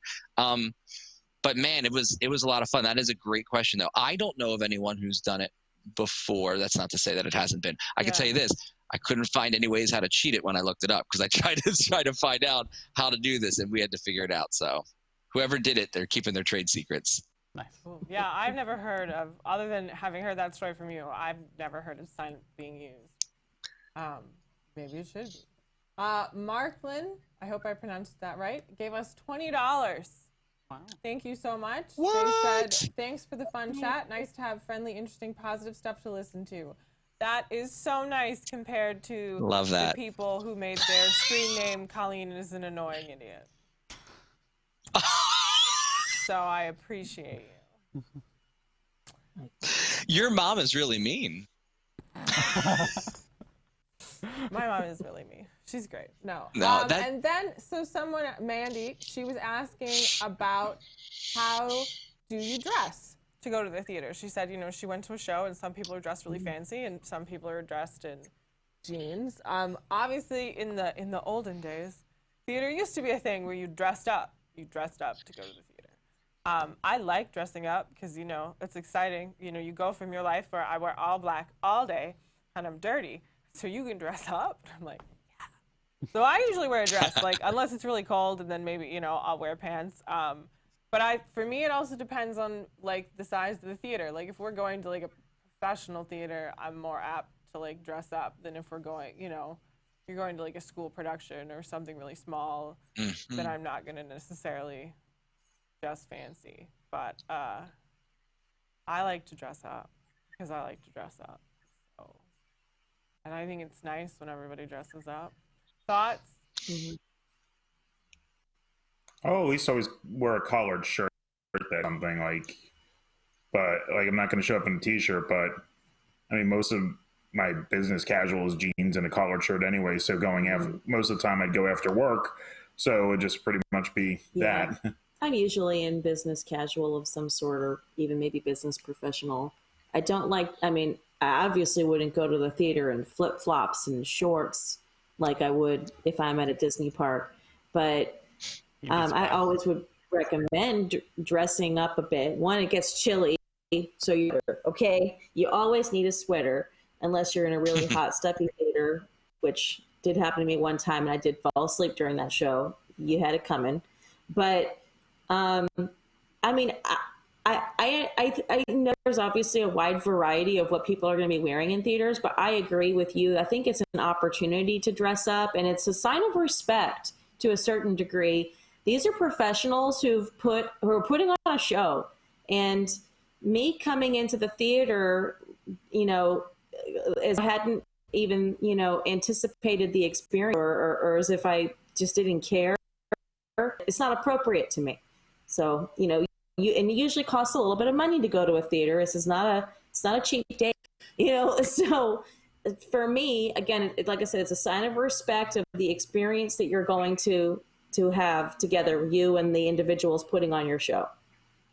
I actually think last time when we saw a show on Broadway was Frozen, and we were staying in Brooklyn, and then we spent the entire day in Manhattan, like sightseeing and going to museums and stuff. And so it's like we weren't even definitely planning on going to a show that night, and it's like, oh, I guess I am going in a shorts and t-shirt because that's what I've been in all day, and I'm not going back out to Brooklyn to change. Mm-hmm. That's true. That's a kind of a little bit of a different situation. But if you're planning ahead, like, you should always dress up. Yeah, I have to be honest with you. I agree. It's like always sort of goth, country club attire. You know what I mean? A nice pair of slacks if you can. Definitely a collared shirt. Now, being from the Northeast, probably dressed up a tiny bit more there just for the mere fact that it was colder. Now I'm in Southwest Florida, so boat shoes and a nice pair, khakis or khaki shorts are acceptable. I like the idea of dressing up and elevating a little bit. I agree. I think it's a sign of respect. I think it elevates the whole evening. That being said, from having run a theater for 15 years, I'm going to tell you right now, if you come in a wife beater and sandals, as long as you're coming to the theater, I'm also okay with that. I think that there's a level. I think it was the Nederlander where during Rent you were allowed to eat during the show. Now, it wasn't like a pastrami sandwich or anything, but like you could have like a cannoli or something like that. And I think that helps take a younger generation and make theater not so scary for them. But I love that question because I do think that's a discussion piece. Like I do think like it's like anything. I'll give you the mulligan if you show up once or twice in something, and then maybe you look around, you're observant, you go, oh, I get it, I should. And I have a brother-in-law who is a coach for a baseball team, and he lives in his basketball shorts. I mean that's his his everyday attire. And I remember when he started to date my sister years ago, he wanted to go to the theater, and she made sure, she's like, you've got to make sure you dress up. You can't wear the basketball shorts. But he's an observant, decent human being who could look around and go, oh, okay, this is what is necessary. But I'll tell you what, if those rules went out the window, but more people came to see the theater, I'd be willing to roll with it because I think that it's just important that people feel like they can. I worked in an environment in a town that was sort of middle and at times lower to middle class that felt as though they weren't worthy of going to the theater. And we sort of had to demystify that to a degree. We had to kind of like pull down the airs a little bit and say, no, theater is for everybody. This is the everyman medium, To kind of tag on that thought, though, the funniest thing that I found about running a theater from people were when they wouldn't want to see something. And it's fine. You don't have to want to see everything. We wanted everyone to be converted into a season pass holder. You don't have to. You don't have to. But when they didn't, the excuse was, oh, I don't know that one. Now, you think about how many movies you see that you don't know, and that's okay. But when it's a musical, it's like, oh, I'm not familiar. And that's sort of like the ongoing sort of way to get out of it. So if for whatever reason to dispel that feeling of like, oh, I'm not comfortable going, or, I need to be familiar. At one point we started to make sort of like bootlegged CDs of the soundtrack, and say, hey, if you don't know it, come pick one up. We'll give it to you. Cool. Get to know it, and then you come see it. And it worked to a degree. But what it really did, at least it showed the effort being put forth of wanting people. But does anybody do like full on suit when they go to the theater, like suit, tie, the whole thing? No. I mean, the closest I get is opera, but that's again when I'm designing it, and most of the time I'm having to take a bow also, which is so unnerving for me as a designer. I don't know how actors do that. It's the worst feeling in the world.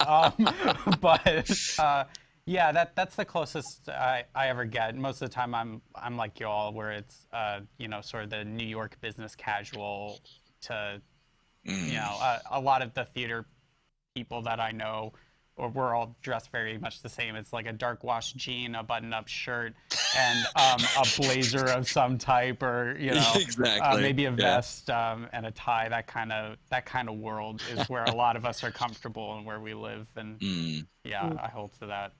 But yeah, opera, I've worn full suits. Yeah, a lot. Opera's a whole other thing. You should dress up if you go to the opera.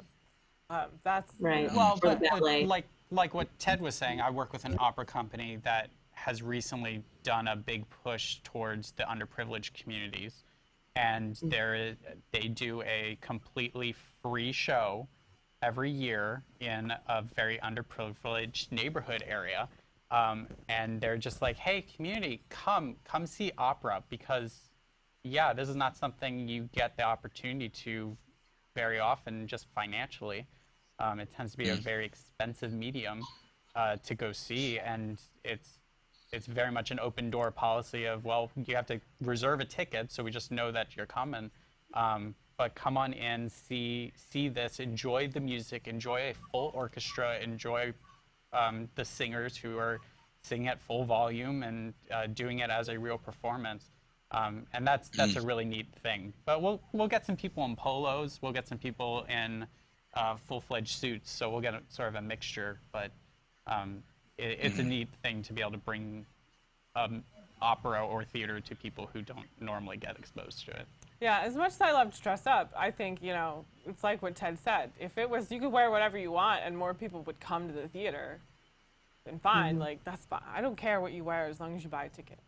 When I was just thinking about, I've done entertainment law, and one of the things was, who were we meeting as the client that day was what we would wear. Like, you're going to wear a suit to meet the producer.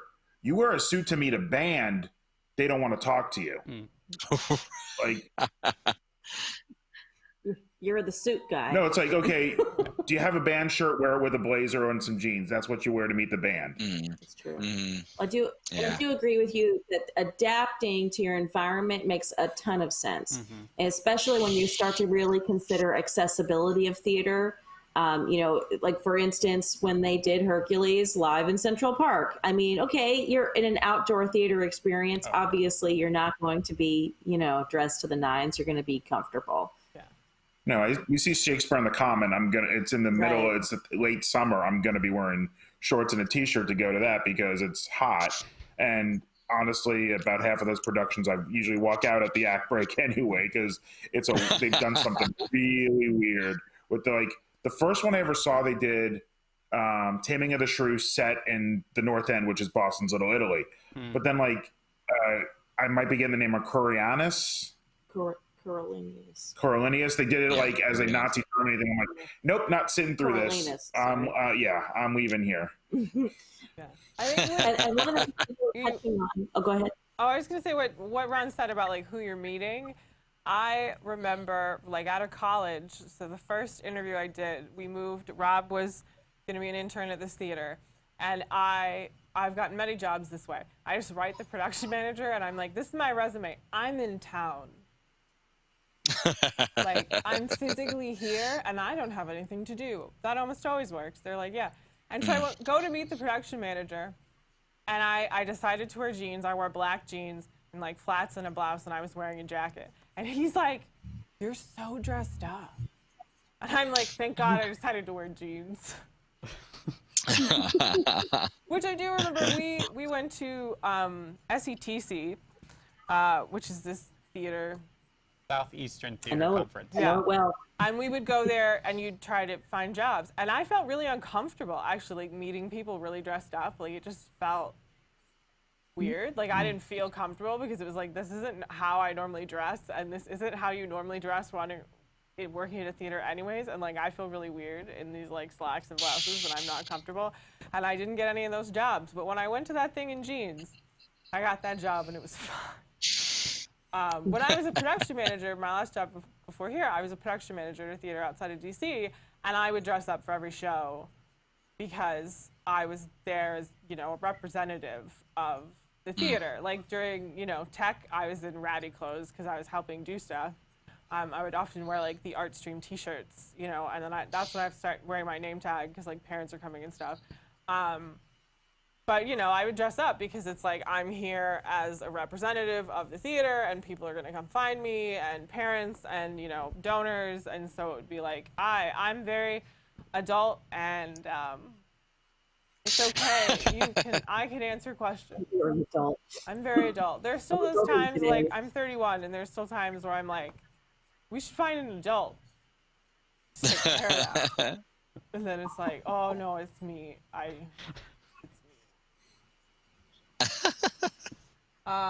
Anybody else have any theater questions?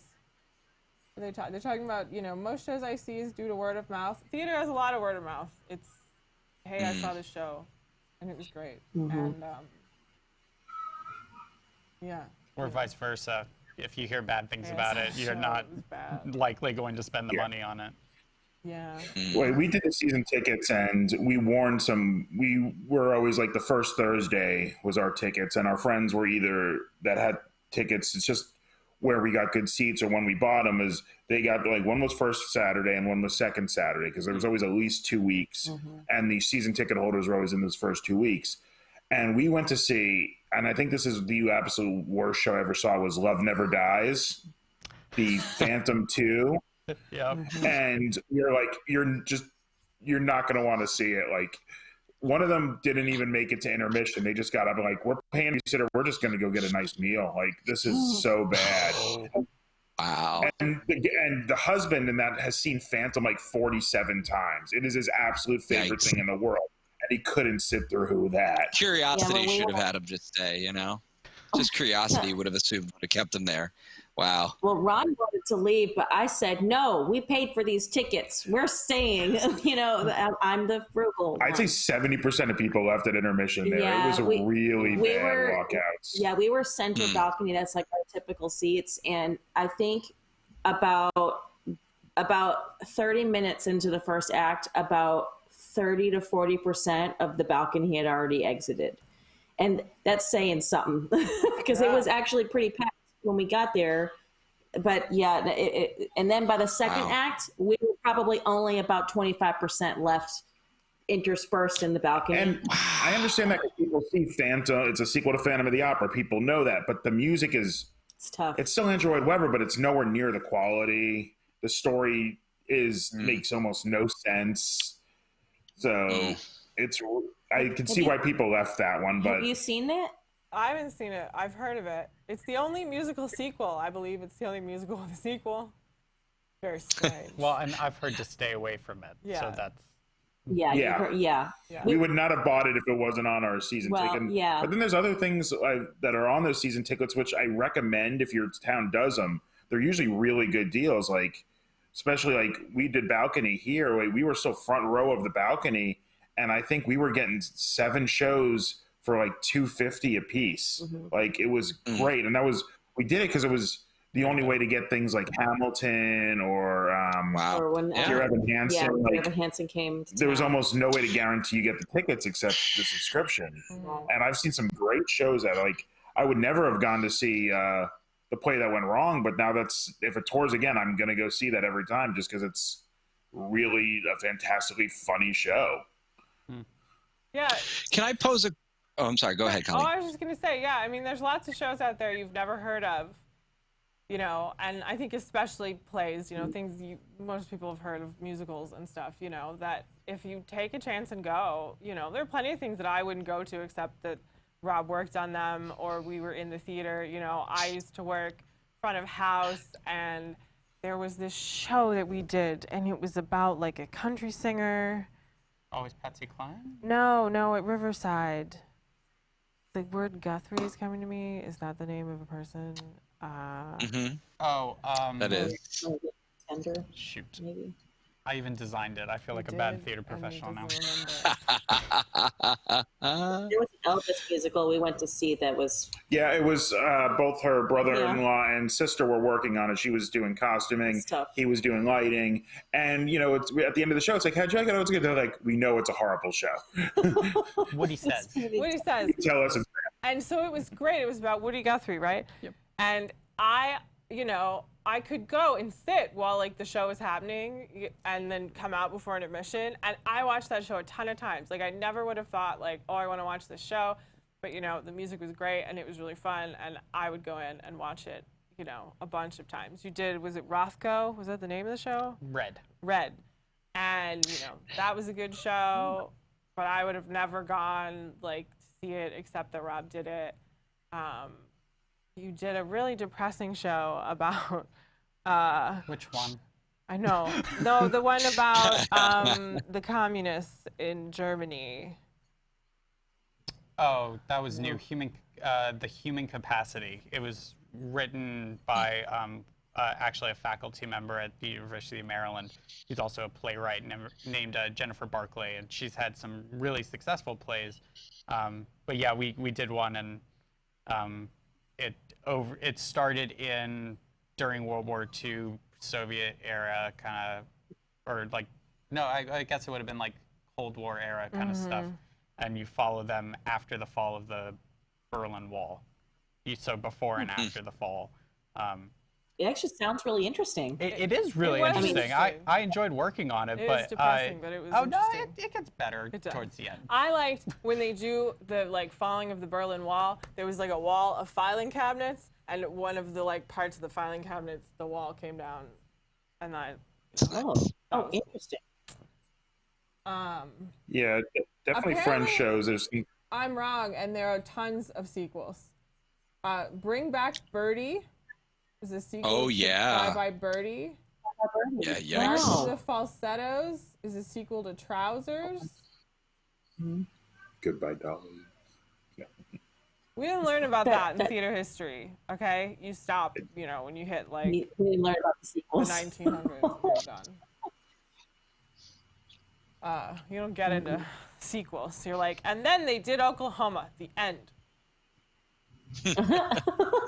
Everything was changed for the better. Oklahoma is the movie musical that really got me going with movie musicals as a kid. I was introduced to movie musicals by my parents, like every other kid, I guess.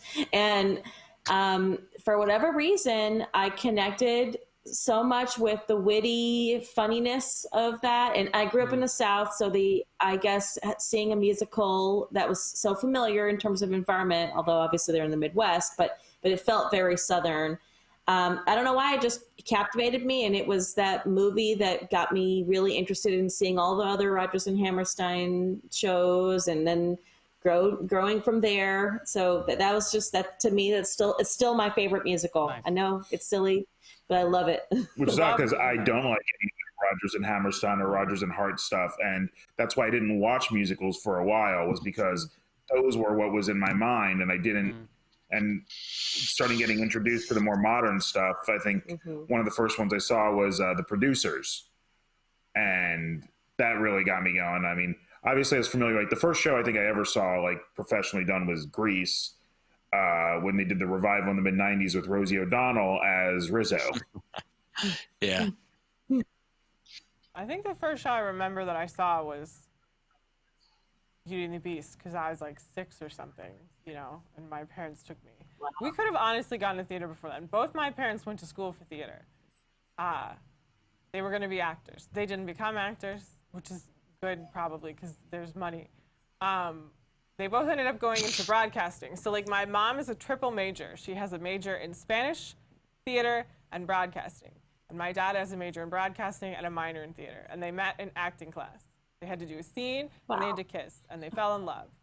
And then they went off and they worked in television news. And my dad, I don't think, has ever done theater since, except when I was like, would you come help with strike? Bring tools, Dad, take the set down. My mom she did a musical, like this Christmas show, man, when I was like 16. She was like, this is the first show I've done since college. And I was stage manager, my sister was in it, and my mom was in it. There were like 5 adults, they were paid. And now so the company that I worked for outside of DC, she's now part of the like cabaret company. Which she really enjoys. She was like, I don't want to drive that far, and now she doesn't have to drive that far. But Zoom rehearsals. But that's, theater was my whole life. Like I remember going to theater camp when I was really little, and I did, I always did the show in school. I was usually the mom because I'm really tall. I did Peter Pan, and I was Mrs. Darling. And Mrs. Darling is actually in that production. Miss Darling was the only person who actually had a solo song. So I was like, I'm very special. I'm gonna go sing my song in this pretty dress that we found at a thrift store. I'm gonna wear it forever. I remember doing My Fair Lady. We did My Fair Lady, and it was really funny. I was a guy. I was, my best friend's husband, because I'm tall. And we were in like the very beginning when they come out of the opera. And the director at some point was like, you, who's really tall, you're going to be the Queen of Transylvania, who has one line, but I was the tallest person in the cast, and I was a girl. And so then I got to be, in the ball scene, I got to come in this fancy dress that my mom made out of thrift store things. and be like, lovely. And like, that was it. And that was, but I was very excited. I was like, I am the queen. That's how we started. My dad has called me Queen Colleen since I was like a small child. It rhymes. Your dad is good friends with the writer of Buffy? What? No, the show? Oh, not Joss Whedon. I'm confused. The Buffy musical episode is very funny, and Dr. Horrible, the musical, is very funny. That's what they're discussing. Yes. Oh, Yeah. Dr. Horrible, yeah. It's a really fun show. Oh my God, if Yeah. they did that on stage. Well, we never got the sequel either. I mean, he was supposed to do that, but Very true. That's what happens when your actors are successful. Look, he also Yeah. did Marvel. That's true. Everyone got busy. Mhm. If you've never That's seen right. Joss Whedon's Much Ado, that's really good. Hmm. People out there, it's in black and white. It has all the actors that Joss Whedon traditionally hires. It's just this, and it's like at his house. I'm like, he just must have called people and been like, come to my house, we're gonna make a movie. did he do that during the? Was that the writer's strike Yeah, too? that Because that's was. when he did. Yep. And So it's- he was just pumping stuff out. Yeah. He was very busy He was during bored, that I strike. guess. So it's a really good show. It's, you know, the guy who plays Coulson is in it. People from Firefly, people from Buffy, people from Angel. Like, you'll recognize every person because it's just Joss Whedon just hires the same people, true. which is fine. It's very fun. Yeah, that's a good movie play. It's not a musical. I always liked movie musicals. Yeah, we were always into musicals. Though, like, I look back and I'm kind of like, I don't think we really went to theater that often. Like, we did theater, so we didn't end up going to theater a lot. You know, we'd go to tours. Like, I've seen Phantom, and we saw, like, Young Frankenstein. You know, Dad would randomly get tickets. Like, we'd come home from college for Christmas, and it would be like, we're gonna go see Young Frankenstein, and that was always awesome. You know, we saw Wicked that way. But I don't know. I always found that since theater was my life, in my free time, I didn't necessarily want to go watch it. That's so true. It's great. That's such a thing. And I love it. But, you know, it's like sometimes people will be like, Colleen, did you watch my show? Nick will be like, did you watch Cooking with Nick? And I'm like, oh, no, I haven't watched it yet. And I'm kind of like, no, I live this. So I don't really watch the shows in my free time. But I love you all, except for Tom. So, you know, I'm like... I think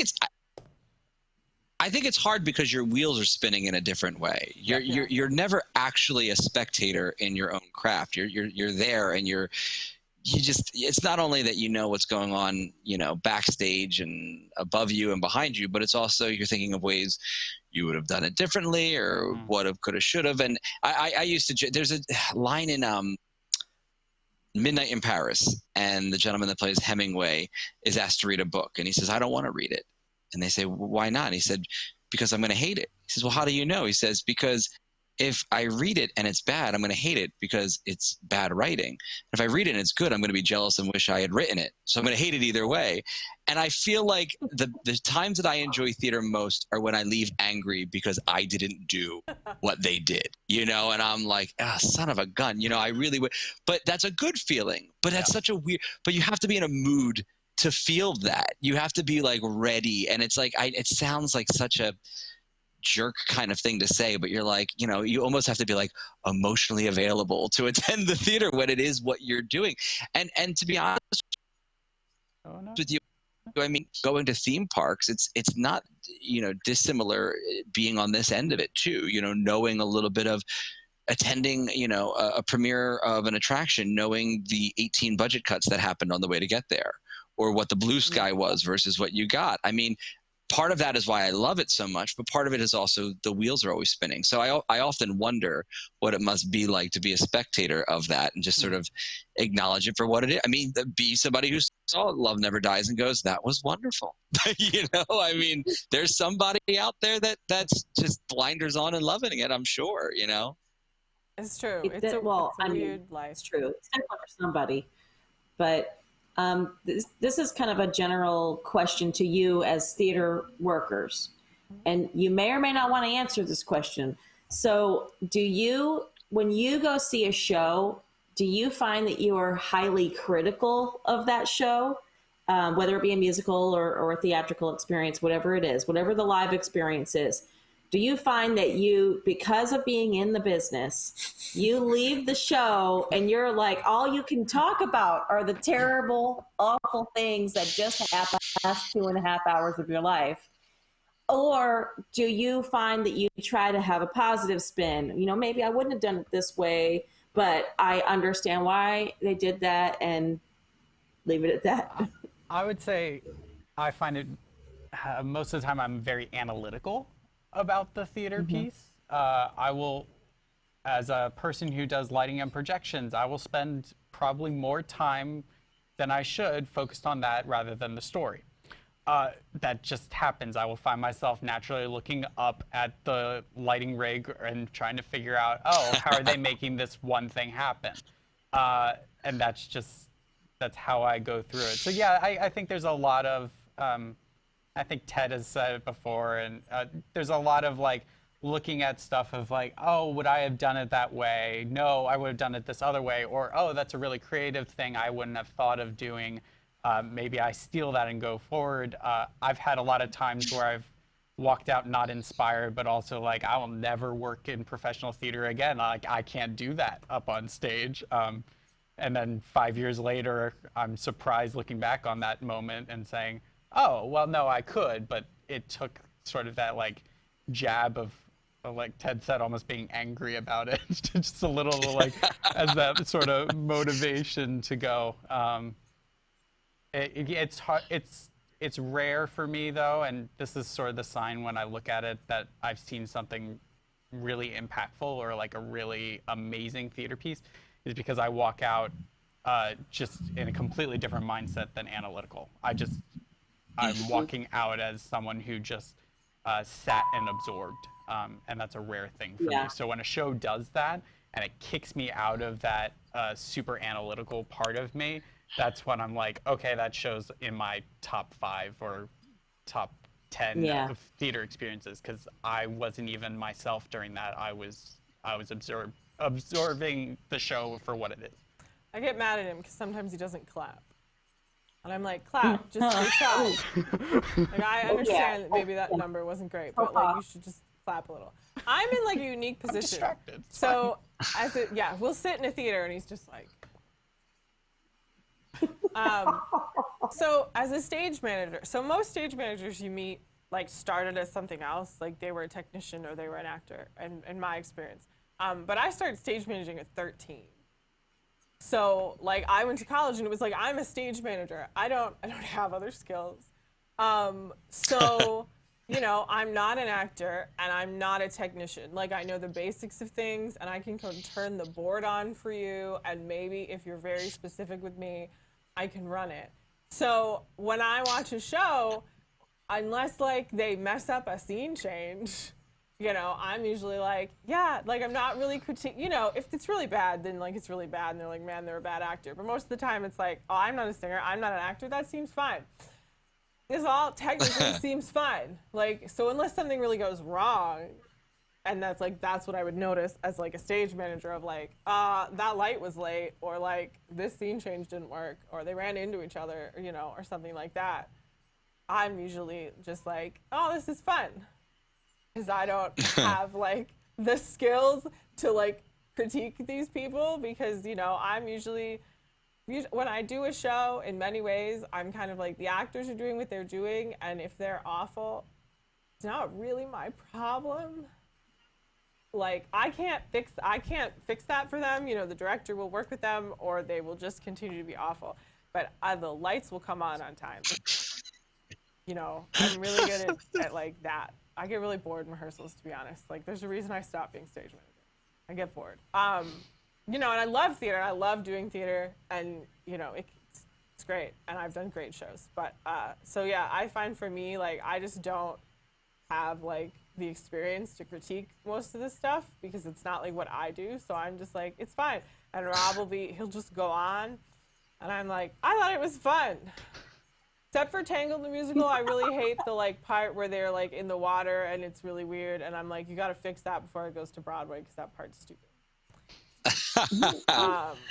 That's where I'm like, that's. I have the same kind of experience with my twin, who will go to see a show, and her having being a stage manager for several years.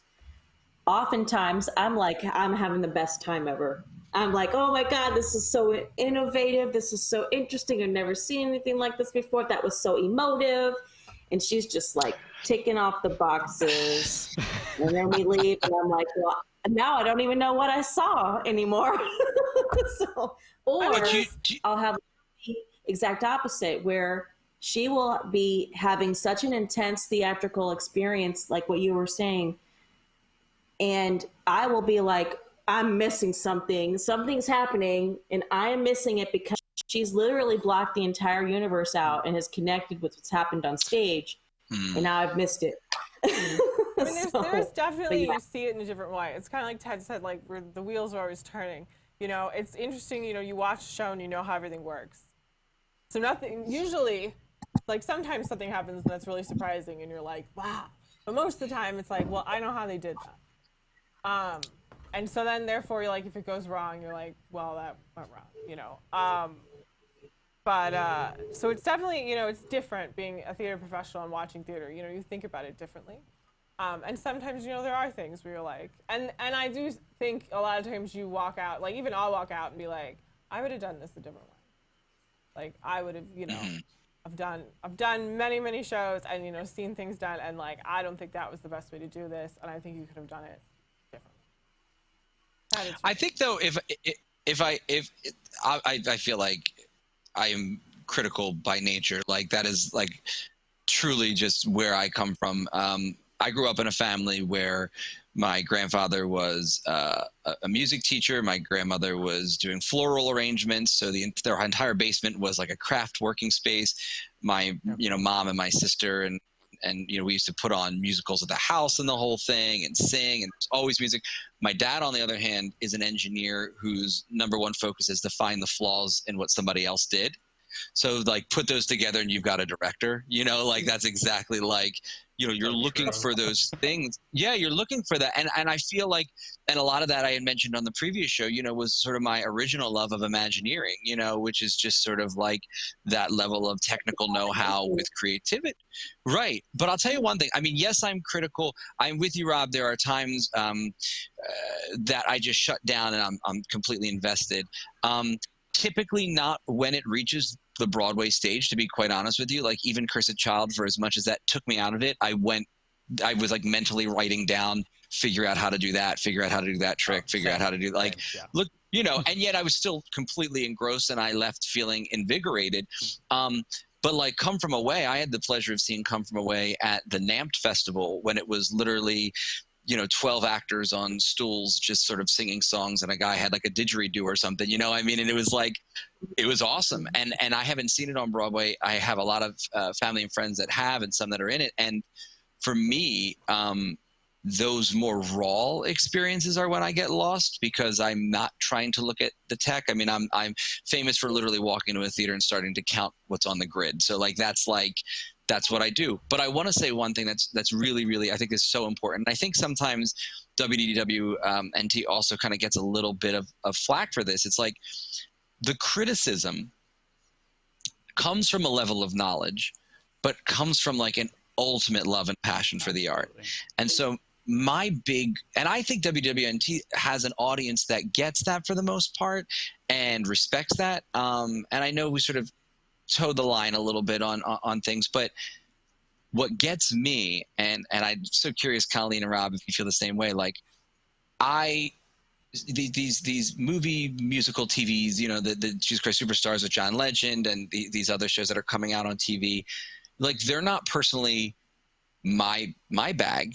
And I don't always love all the casting choices, or, you know, Carrie Underwood as Marie Von Trapp or whatever it is, or, you know, however, I can criticize it with you guys all day long, but I will not write on social media or scream from the rooftops my negative feelings on any of that. One, I know a lot of people in the business and a lot of the people that are on those shows and built those shows. But two, not to be like this way, but like I've earned a right to criticize from a professional perspective, where I would not want to voice that outward, because I don't want to teach a second grader in school that they shouldn't watch Sound of Music because Carrie Underwood is in it. No, like that's the opposite. So like sometimes we can be a little so critical that we're turning people off that are like me. I did Oliver in the 4th or 5th grade with a bunch of other guys on my basketball team. I fell in love with it. They fell in love with it. They got told theater wasn't cool. They never did it again. I didn't care. I kept doing it. So is that just because I loved it more, or was it because I had the resilience and didn't care?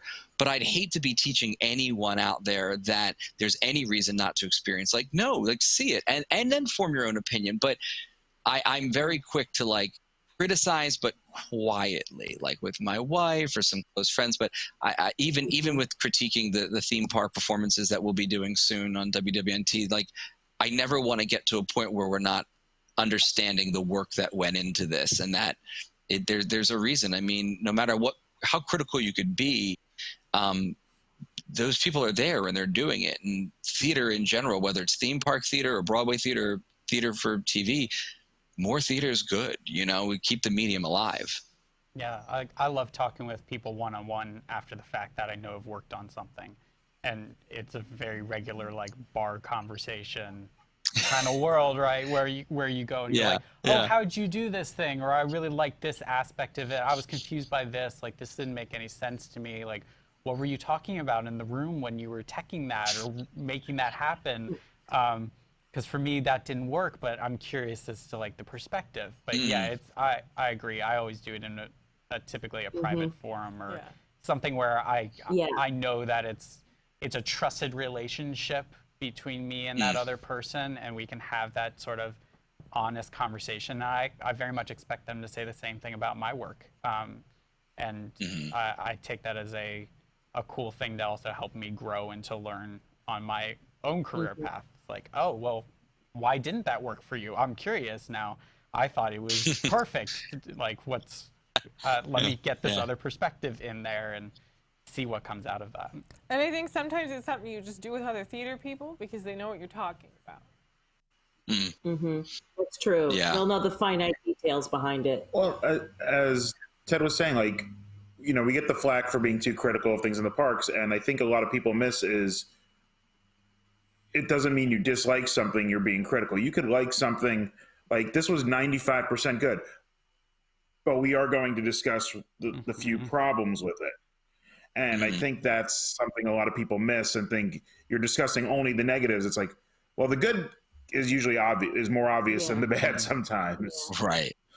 Well, that's how I felt with Mickey's Runaway Railway. Like I was very curious in the various podcast discussions through, you know, whether it be, you know, other podcasters or WDWNT, like, was everybody feeling like there was something wrong with the third act? Was that sort of it? And when you talk in those terms, and it's funny because there are people you'll say that to that aren't in a theatrical world or a theme park world, and they'll look and they're like, what's a third act? Like, what are you talking about? Like, what do you mean? Like, how does a ride have a third act? But you know, you look at that. But again, I still think that always comes out of love, you know, because it's like, we also, I think, tend to understand, I know from theater we do, and I know from theme parks, like there are budget cuts. There is, you know, sort of just trying to, some things are people leaders. I mean, they, you know, that's the way it works, you know, some of it. But I grew up, you know, going to theater. One of the things that my dad always did, which was huge, we'd go see a show, and it was amazing because these tickets, you know, they're not cheap, you know, and he's bringing a family of 4. And we'd get in the car and he'd say, all right, let's go around. Let's talk about it. Tell me one thing you liked. Okay, now tell me one thing you didn't like. Now tell me one thing you do different. And my dad is not a theater director, but he has enough, you know, sort of analytical nature as an engineer to kind of go through that. And I always thought that was really cool. So when I took my wife to see Something Rotten, it was the first Broadway show we saw together. And now listen, we both enjoyed the show. Okay, we did. We enjoyed the production. But on the train ride home, I said, so what'd you think? She goes, it was great. Now, my wife is a professional actress, and she's like a force to be reckoned with. All right, she's like really, really good. Okay, and I know, like, I've worked with her. Like, we met, I directed her, and like I know it's really, really good is not in her vernacular. You know, like that's just not. I'm like, no, come on. What did you think? She was not used to experiencing something theatrical that somebody had paid for or given as a gift and been allowed or given herself permission to analyze it.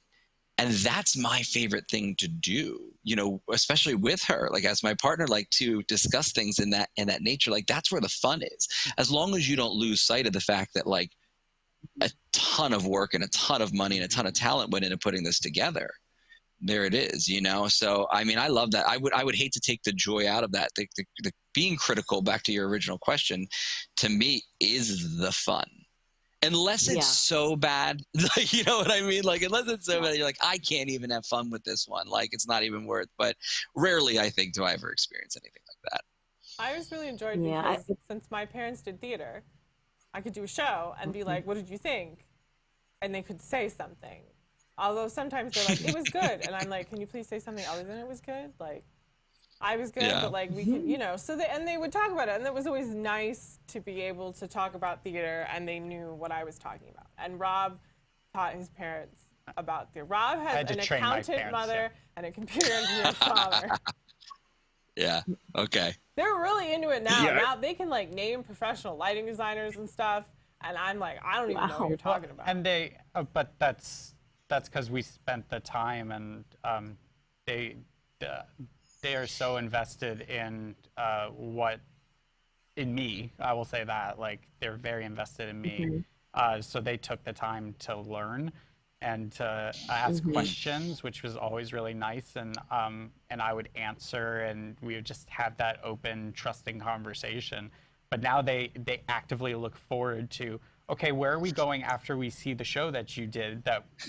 And they live in a completely different area, so they only see maybe one show of mine a year now at that. And they're like, okay, well, where are we going? Like, let's go find a restaurant, or are we going back to, you know, your house or your hotel, wherever it is I am. And they'll be like, let's debrief, because I want that debriefing conversation with you and to talk through what we just saw. And that's a neat thing that's developed. I also think that it's okay not to love everything. Oh yeah. I'm sorry. I just want to say, I think we go to see art in an art museum, and there are paintings that are there for beauty, and there are paintings that are there to evoke emotion, and there are paintings there that just make us be self-reflective, and so on and so on and so, the visual medium. And people sort of put up a wall when it comes to live performance, and wherever it may be, Broadway or otherwise, where it's like, we have to love this. Everything has to be Phantom, Les Mis. And that's not necessarily true. And I don't mean that from a spectacle, but I just mean like Tick, Tick, Boom is a great example of a little 3-person, you know, musical that knows what it is. And like, that's such a cheap theatrical phrase to say, it knows what it wants to be, right? But like, it does. It knows what it wants to be. It didn't try to do too much more. It didn't try. And because of that, you're like, I can appreciate this because of that. And again, giving yourself permission to. I'm sorry, I didn't mean to cut you off there. I feel people like, that's such a thing, you know, like we treat the visual arts and the performing arts so differently, and they're not. No, and there's a couple of saying something. I understand why this is good. I didn't like it. I say that a lot, particularly about like music. I understand why people like this. It isn't for me. But people just saying it's good and not saying anything else is, to me, just saying it was bland and passable.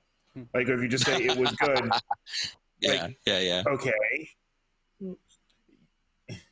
Oh yeah. Tell me more. You just gave it a conversation. Yeah. We got 5 minutes left. Does anybody in the chat, you have any theater questions that we could answer for you or try? You know, we'll talk about random things. 5 minutes. No one's saying anything. They'll all stop paying attention to me. What will I do? So here, I'll tell people about this because this is unique. So the company I worked at outside of DC called ArtStream. And we did theater with and for adults with intellectual and learning disabilities. So a lot of autism, Down syndrome. all over 18, because we would call it the like services cliff. So like once they got out of high school, there aren't services anymore. Suddenly it's like, well, go entertain yourself. And so we had 6 acting companies, 2 cabaret companies, and then we did classes on the same time. And there was only like 6 of us who worked full time in the office, and then, you know, we hired artists to be directors, assistant directors, stage choreographer, all of that. And so what they would do every year is they would create an original 1-act musical based off ideas from the actors. You know, they'd be like, I want to do it in the jungle. I have this idea. You know, we'd write it all down on a board, and they'd vote until you figured it out. And then the director had to write some show about land mermaids.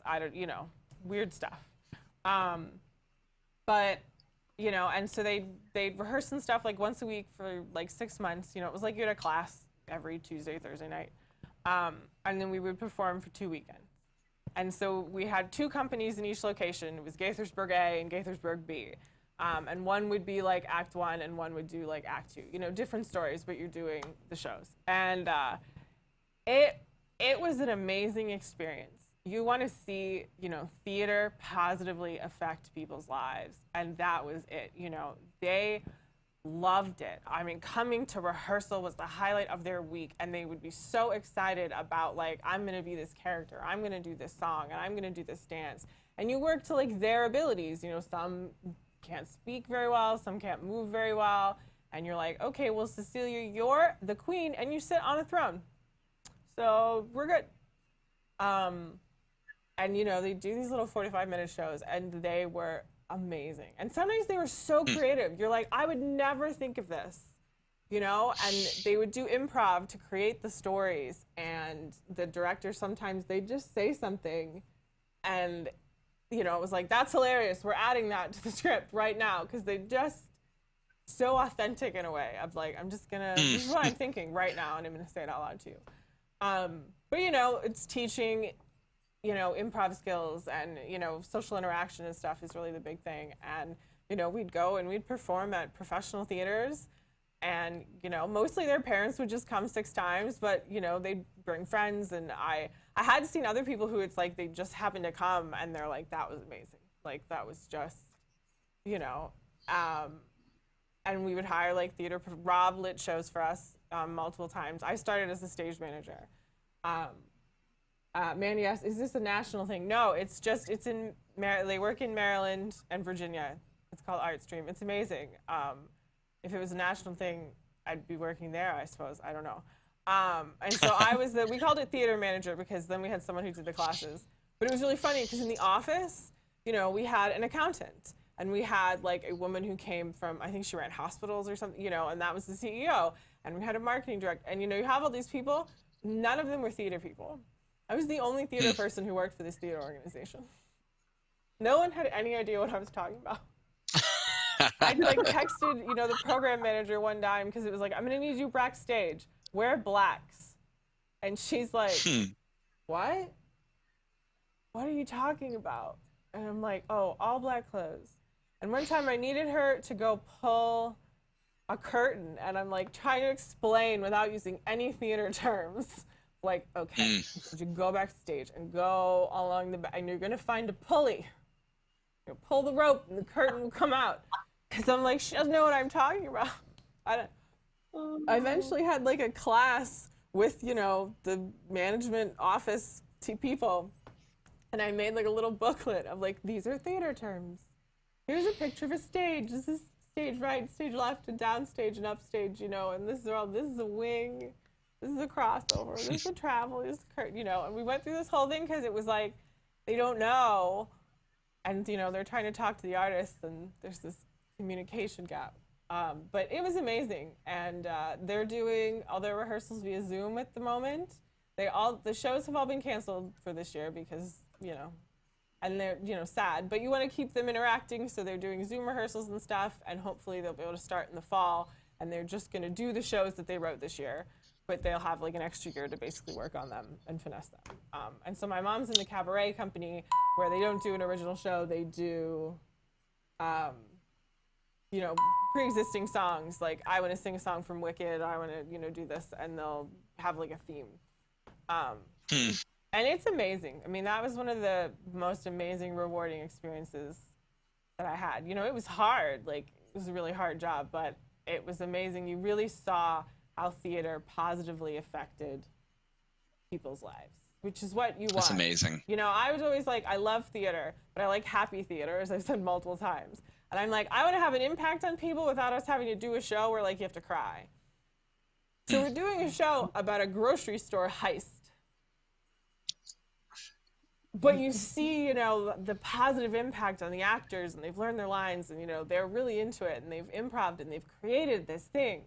And that's amazing. And so it was like, I get to make a difference, but we don't have to do a sad show. You can do a show about pirates, or a grocery store heist, or, I don't know, they were ridiculous sometimes. They were great. A weird music competition on an island, because there were monsters, and I don't know. Sometimes they don't make sense. And it was like, that's fine. We did one that was great. It was actually about theater. They did a show about theater. It was like the small theater is going to have to close, and then they end up traveling through time, and they visit Shakespeare, and then they visited the Wild West, and then they visited, they were doing Oklahoma, and they learned, like, the power of theater, and then at the end, they bring all their friends from the past, and it was awesome. I was like, that could be a show.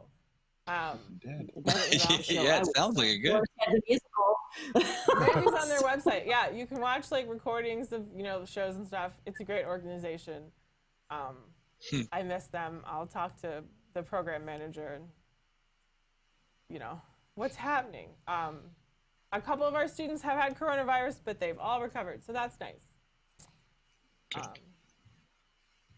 Yeah, so that's a cool theater thing. Check that out. Give them some money, because, so they can do things.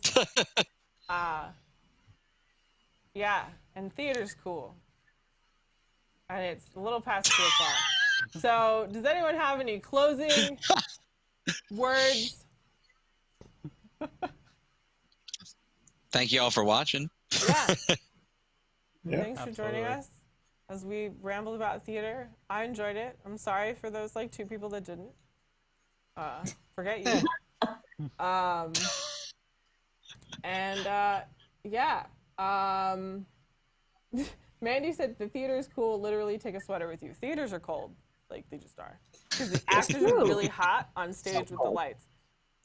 I did a show, and the actors would come off, and they're always like, it's too hot. Can you turn the air up? I'm in a corner in, like, a hoodie and gloves. And they're like, I'm hot.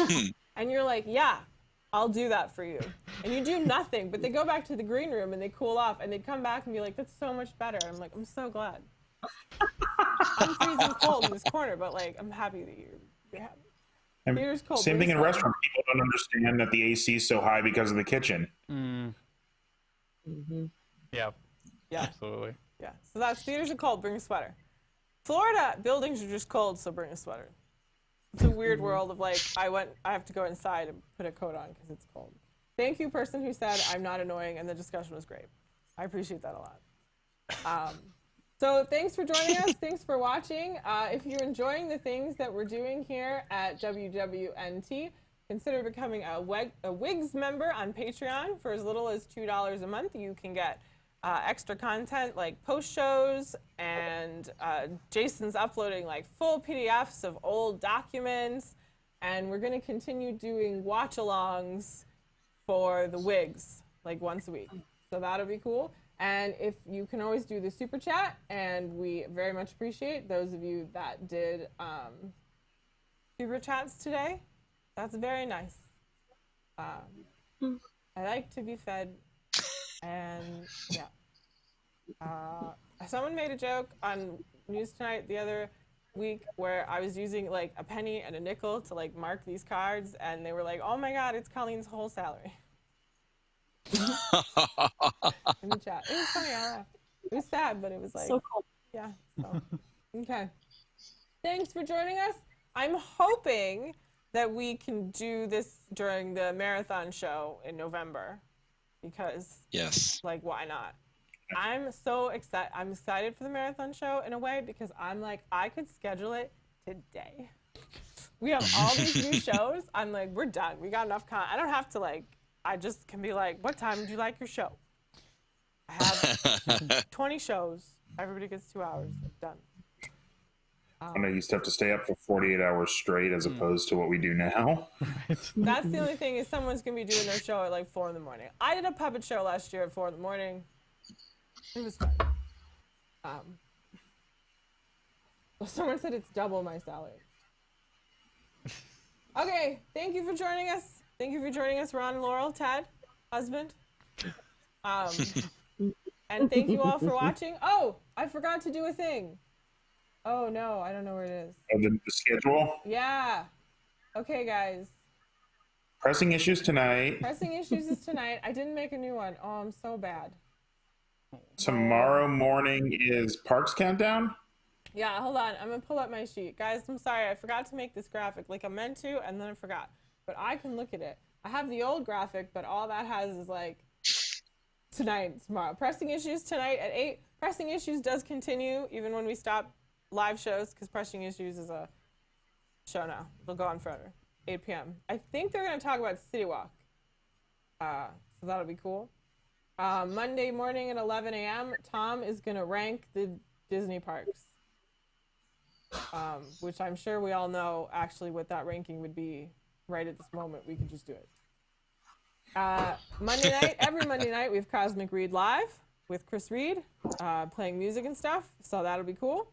On Tuesday at 11 a.m., we're going to be watching Dinosaur because it's the 20th anniversary of Dinosaur, and none of us have watched it in 20 years since that first time. So Shannon and I are going to be watching Dinosaur, and that should be interesting. Tuesday at 9 p.m. is Universal Orlando News Today. I think they're either going to be talking about City Walk or Halloween Horror Nights. I think it's City Walk. I think we're talking City Walk and hotels. Okay, City Walk and hotels. On Wednesday, we're going to have graphics time with Tyler and Rob. They're going to talk about all the weird graphics that they make for us, which should be interesting. At 9 p.m. Wednesday night, Park Center every Wednesday. Thursday, Party with Pete, 11 a.m. I think Pete's actually going to come to the studio. Probably should talk to him about that. And Thursday night, WDW News Tonight. We're going to play the Jumble Cruise, I think. Yeah, we're going to play the Jumble Cruise, and that'll be cool. Friday night at 9 p.m., Tyler's going to be hosting WDWNT Staff Disney Memories. So staff are going to talk about their memories and Disney experiences and show off old photos and stuff. I will not be there because it's our wedding anniversary. So I was like, I'm not coming in this day. I'm not helping you. I'm not answering the phone. Happy anniversary. Thank you.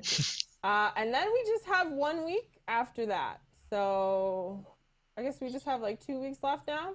We're going to go through the 29th. On the night of the 29th, the Friday, we're going to have like a recap, farewell, live show. I have no idea what that will entail. I'm sure Tom will tell me the day beforehand. Because that's how it goes. It was very nice how he announced that the Wigs were going to get watch-alongs without having told anybody that. And he just told the internet. And I was like, we're doing what now? Should I write that down? Should we talk about that? Should we ask people things? Yeah? Okay. So we'll work that out in June, I suppose. I will work that out. Okay. I get distracted.